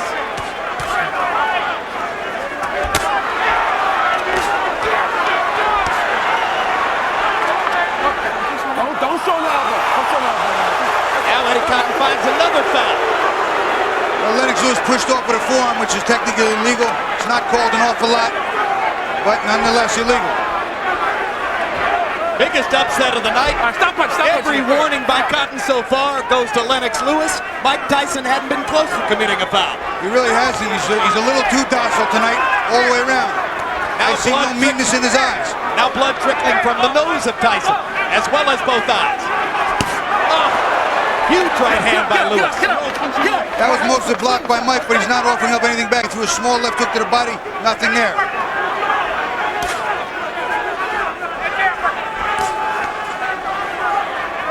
Mike Tyson is being dictated to by the all-important Lennox Lewis jab and a good right hand with pinpoint accuracy tonight.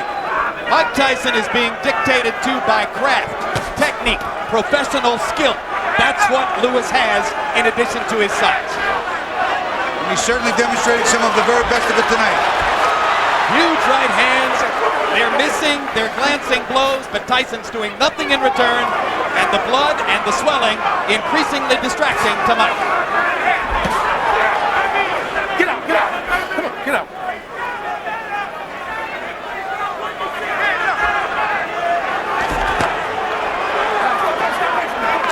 Come on.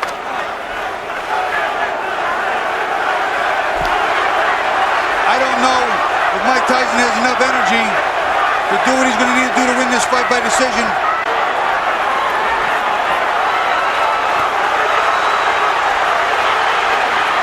Low blow by Tyson. That's the first time he's had a foul. Eddie Cotton didn't see it. Eddie Cotton was in a bad position behind Lennox Lewis. But Mike's not looking like he's on sturdy feet right now. His legs are squaring off. They're a little bit rubbery. And right now he is getting teed off on him. You know, you can't spend 5 years in Class C ball and then go pitch in the World Series. That's what Mike Tyson is finding out right here. It just doesn't work that way.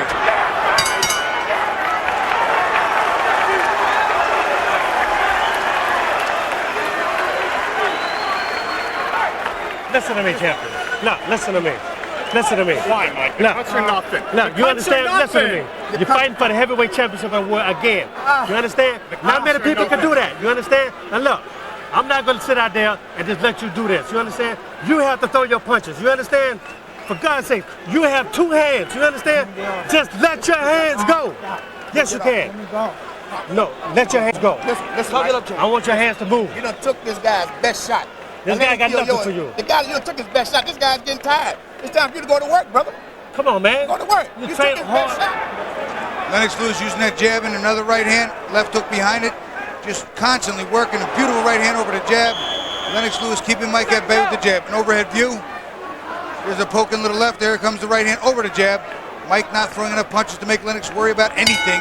Lennox doing what he wants. Occasionally, Lewis has felt a significant punch from Tyson, thus the swelling under the left eye. But basically, Mike has thrown 1 punch at a time, and most of them ineffective. Lewis is the only man in the fight who's landed a combination. There's a 3-punch combination. There's another right cross. Mike just ducking, not firing. Mike almost appears to be resolved that he's not going to win this fight. Let me just stand here and take 1 swing here and there, but it doesn't look like he's trying to win. You have to put yourself in a position to win by fighting. He's not fighting. Ronnie Shields was trying to say to Tyson in a subtle way that he'll consider throwing in the towel if this gets worse.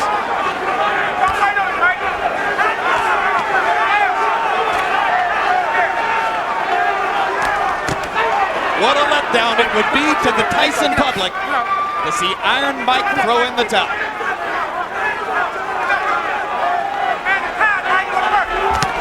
There's a beautiful right hand to the body, but he should have come up top with the left hook.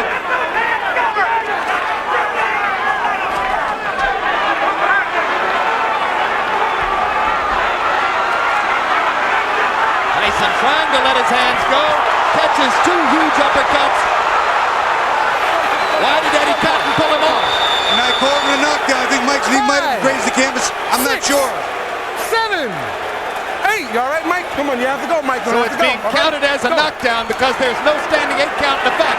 Tyson's glove must have been seen to touch the canvas. First knockdown of the fight. Now Lewis goes for the knockout. Hurts Tyson with the right hand. Tyson grabbing and holding on. Almost half the round is left. I don't know if Mike has enough to keep Lennox off. Lopsided fight, getting more so. Big shots from Lewis.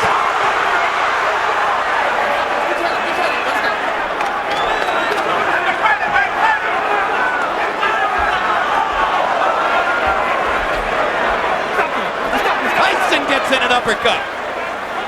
Shades of Tokyo and the one time he got the Buster Douglas at the end of the 8th round. And that's going to be perhaps the end of the fight. It'll take some courage for Mike to get up from that shot. 7, 8, 9. He's out. Lennox Lewis knocks out Mike Tyson and banishes him from the upper stratosphere of the heavyweight division right now. The worst performance of Mike's life.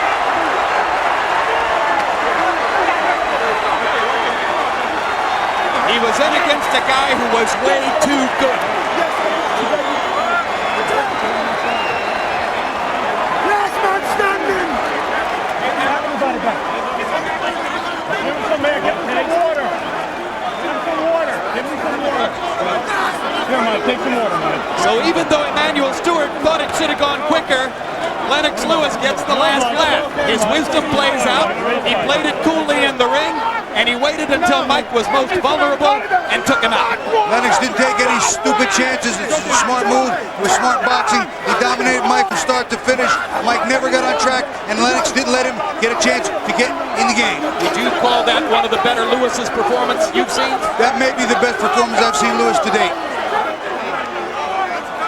And it answers the question of who's the best heavyweight for now, doesn't it? Does for me. Here's the knockout, Bobby. You watch the right uppercut. He hurts Mike with, and then hits him with a beautiful left uppercut following. Mike there, I wasn't sure if the right knee touched. I thought it didn't, but evidently Eddie Cotton thought it did. But watch his left uppercut lift up right on Mike's jaw. You see him, his legs buckle, and I still can't. His knee did not hit the canvas. He does not go down. Moot point. He does not go down. There's no standing 8 count. Eddie Cotton made a mistake. If he didn't go down, then in effect the knockdown count was at benefit to Tyson because it gave him a chance to recover. And here's the end. Mike gets caught with another right hand, and this is it. He is done. That one a la Hasim Rahman too. Well, it took Buster Douglas 10 rounds to knock out Mike Tyson. It took Evander Holyfield 9+. Lennox Lewis gets it done in the 8th. 7+. 7+. And the Lewis right hand now ranks as the dominant weapon in the heavyweight division, as he showed tonight. That he did, and he has just done a lot to seal his legacy in the Hall of Fame for the future. Walking past us right now, a very happy Violet Lewis, Lennox's mother, who's been with him all the way through his championship run.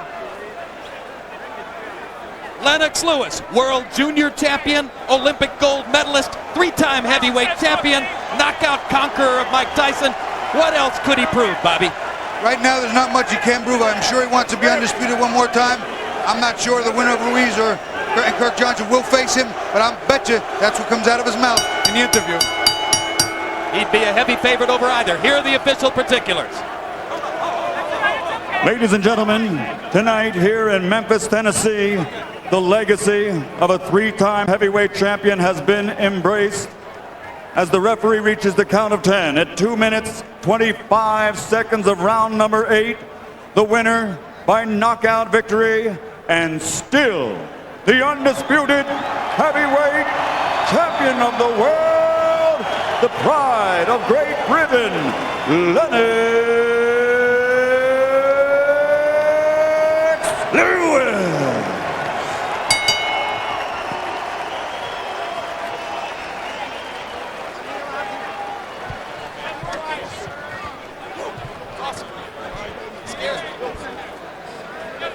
Come on up. Okay, thank you very much. Lennox, Mike, if you can come on over here. One more Gentlemen. replay look at the crunching right hand, which ended the evening for Mike Tyson and gave Lennox Lewis the biggest, gaudiest, showiest victory of his career. There were those who thought that Lewis didn't prove enough with his decision against Holyfield.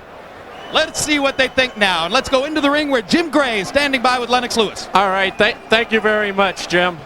Lennox, congratulations to you. You dominated this fight. Was that what you had anticipated? Yeah, basically, I just wanted to stay to the game plan, use my jab. I kind of, the first round was a bit rough for me because I never settled down. Manny told me to settle down a bit more. And actually, Manny told me to take him out like the 4th round, but still, I just wanted to soften him up a bit more with my jab. But he was still determined, he was still tough. And he can take a hell of a punch because I hit him with some great punches, and boy, he can take him, for real. We have Mike Tyson here as well. Mike, have you changed your opinion now of Lennox Lewis? Well, no. Believe it or not, I've known Lennox for like 15, 16 years. We've always been friends, but in competition, in competition, the best man has to win. We have to do everything we can. I'm happy for him to give me a fight.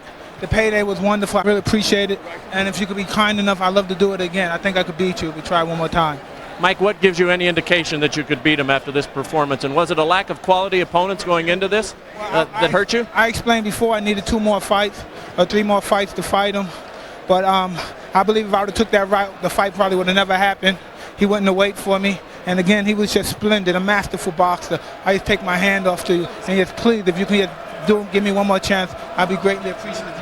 Are you interested in that at all, based on the way you controlled this fight? I just wanted to complete my legacy. Everybody was saying that, this fight is going to count on my legacy. So I just wanted to prove to the people that, I'm the best fighter in the world, on the planet. No guy tests this, man. You prove that right now.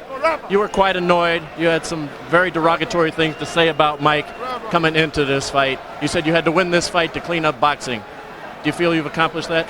Well, I showed boxing, who's the best in the world. I went out there and showed them I'm a pugilist specialist. I can adapt to any style. And, he showed me one style that a lot of people didn't think I was going to be able to deal with. But I was able to deal with it. A lot of people thought he was going to get away from my jab, but nobody gets away from my jab. Mike, you behaved tonight. Everybody. Biggest fans, brother. Manny Steward, say that again. I was telling Mike, I'm still one of his biggest fans. He's given me so many thrills, man. Go back to Roderick Moore, you remember? My friend Roderick. Mike, you've given all of us a lot of excitement. Most Thank you. heavyweight in the last 50 years. Thank you very much. It was just beautiful. I'm just so happy you gave me a chance. Nobody wanted to give me a chance. Don King didn't want to give me a chance. I'm just happy someone gave me a chance. Thank you very much. Champ and Mike, how sorry are you guys that this fight did not occur many years ago when you were at your best and probably you weren't quite as old either? Well, you know, the funny thing about that is, you know, heavyweights mature at different times. I would say Mike Tyson matured at 19. Nothing was standing in his way at that time. He ruled the planet at that time. But I'm like fine wine. I come along later on, and you know, I learned my art, and I went along, just took my time, and I came along and just ruled. I'm ruling now. Mike, are you sorry this fight didn't take place years ago?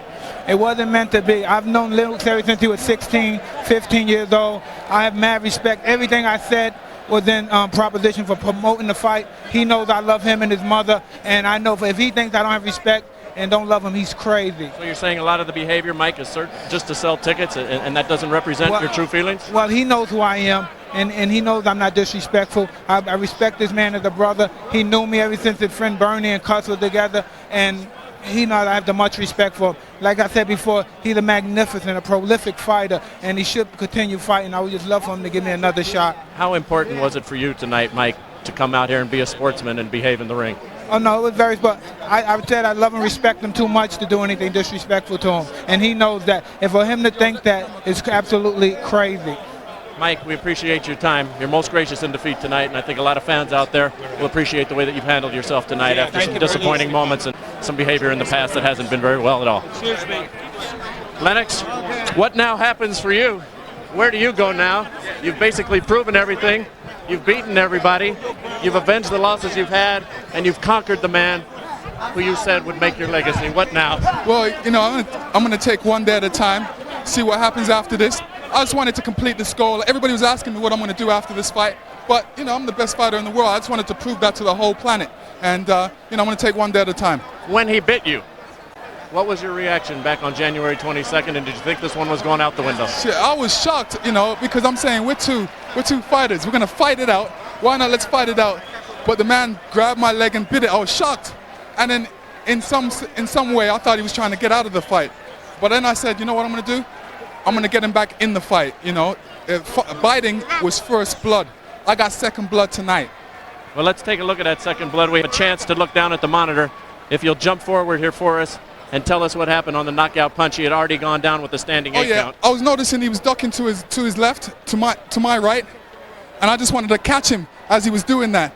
And I caught him right on the chin, and he went down. But I'm telling you, some of those punches I caught him on the right side, he took like a man, and I was shocked that he was able to take him because I felt him right through my hand. Were you surprised that he was only one punch and out tonight, that he put together no combinations?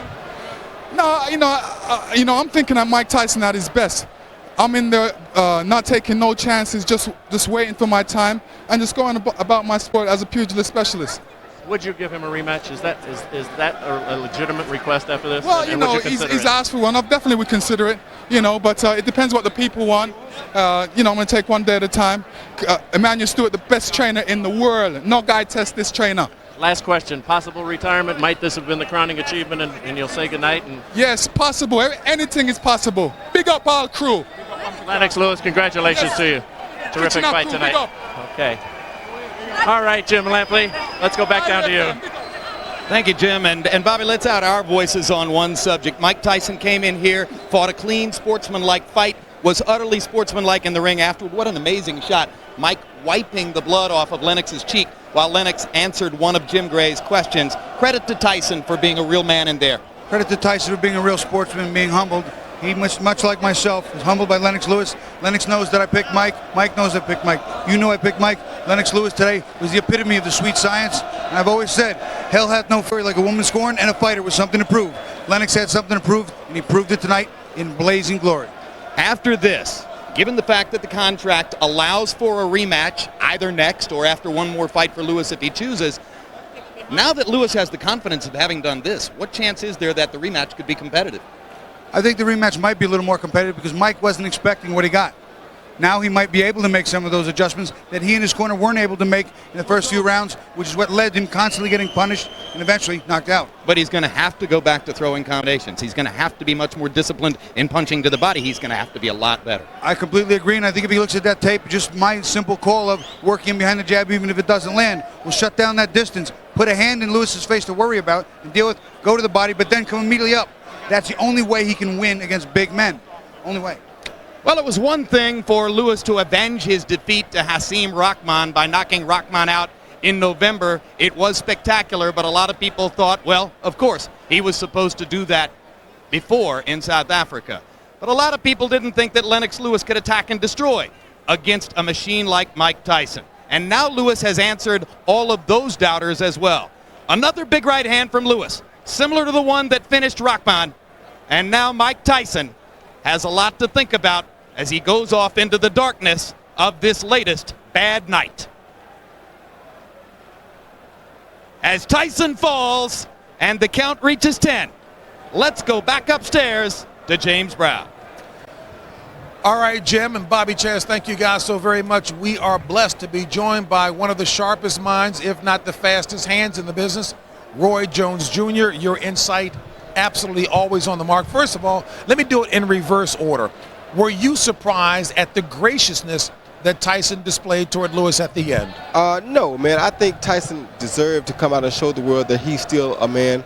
He, a lot of things Tyson has been accused of, I don't really think that he meant any harm. It's just that Tyson has a legacy. He has a person. He has his character about him that he has to go out and display. He can't let you look at him as some wimp or some nice guy. That was never the Mike Tyson of boxing, so he cannot be that. So even the crass, vulgar remarks that we heard throughout the promotion route by Tyson, he says aimed at promoting the fight.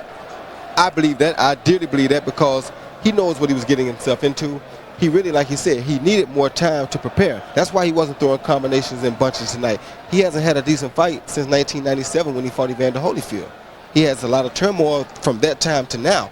That's a lot of time to not have a competitive heavyweight fight. As well as Jim Lampley underscored during the bout. You heard Tyson at least twice request another fight from Lennox Lewis. Financially driven or because he firmly believes that he can beat him? Well, I think it's partially both. Financially driven because that's the biggest fight for him right now. He really feels like, a guy who didn't get a chance. He didn't get a fair opportunity to prepare for this. A lot of it, some of it probably his fault, some of it probably other reasons. But he didn't get the opportunity to really tune himself up and get ready for a Lennox Lewis fight. This is why I predicted if the fight went past 3 rounds, it was Lennox Lewis all day. Lennox has been fighting competitive fights. Tyson hasn't really had a chance to put together a string of competitive victories. And I guess just to coattail on that, extrapolating it just a bit more, Tyson did say after the Brian Milson fight of the Danish pastry, if you will, that he did in fact need at least 2 more competitive fights before he could step up in quality. Now, if you're Lennox Lewis, you've done it all. What more is there to prove? Should he retire? Should he continue on? Well, he doesn't really have anything left to prove. He pretty much silenced all the critics tonight. He did everything that he should have done. He fought a very smart fight. He started out a little dangerous because you don't go out and trade with Mike Tyson and you're 6'5", but he pulled himself together. It kind of wore both fighters down, and he was able to pick up his second win a lot quicker than Mike because he's been doing this over the last 5 or 6 years. Mike, like I said again, hasn't had a competitive fight since the Holyfield fight. Final point. Terrific technician was Lewis in the ring tonight, and a masterful game plan by his trainer, Emmanuel Steward. Very masterful game plan. Use the jab, frustrate Mike, keep him on the ropes, keep him backing up, never let him get his balance, never let him put a string of 2 or 3 punches together. That is when he's most dangerous. But by knowing the fact, Emmanuel knowing that Mike has been off so long, he knows that Mike has rust and that the rust would show up late in the fight. So he wanted to get Lennox through the first few rounds, use the jab, be smart, be patient, and the knockout will come. I think you know this from me. It's good to see you again, dude. Thank you so much. It's good to see everybody. All my fans, Roy Jones is coming. I offer Bernard Hopkins $6 million. If he don't take it, he's a punk and he won't fight me. It's simple as that. $6 million is 3 times more than he got to fight against Felix Trinidad. I'm telling you right now, $6 million is on the table. If you want Roy Jones, step up or shut up. They must have forgot. Roy can chat as well, too. Hey, folks, let me just say this real quickly. I'm certainly pleased to have seen the graciousness displayed by Mike Tyson. I consider him a better man for having done that as well. Lennox Lewis, while he may not have captured the public's fancy with his style, a superb champion, and you cannot deny the technical proficiency that he delivers consistently whenever he's in the ring. All right, folks, Lewis versus Tyson has been brought to you by the Pyramid Memphis. Brewery Fresh Budweiser, the undisputed, undefeated king of beers. This Bud's for you. And special thanks to America Online and AOL members for participating in tonight's telecast. We'd also like to thank our internet partners and the following magazine partners. And finally, we'd like to thank our friends at Sanyo Blimp for their aerial coverage of Memphis this evening. And so, for all of us here at the Pyramid in Memphis, Tennessee, this is James Brown saying so long. Our executive producers have been Rick Bernstein and Jay Larkin. Tonight's telecast was produced by Dave Harmon and directed by Mark Payton. Associate producers Brian Lockhart, Cameron Penn, and Betsy Aronin. Feature producers Max Siegel, Gil Knight, and Pete Radovich. Assistants to the producers Aptine Motia and Greg Stern. Production managers Mark Hayden and John McCallie. Technical supervisor Bob Hunter, and the technical director Doug Getz.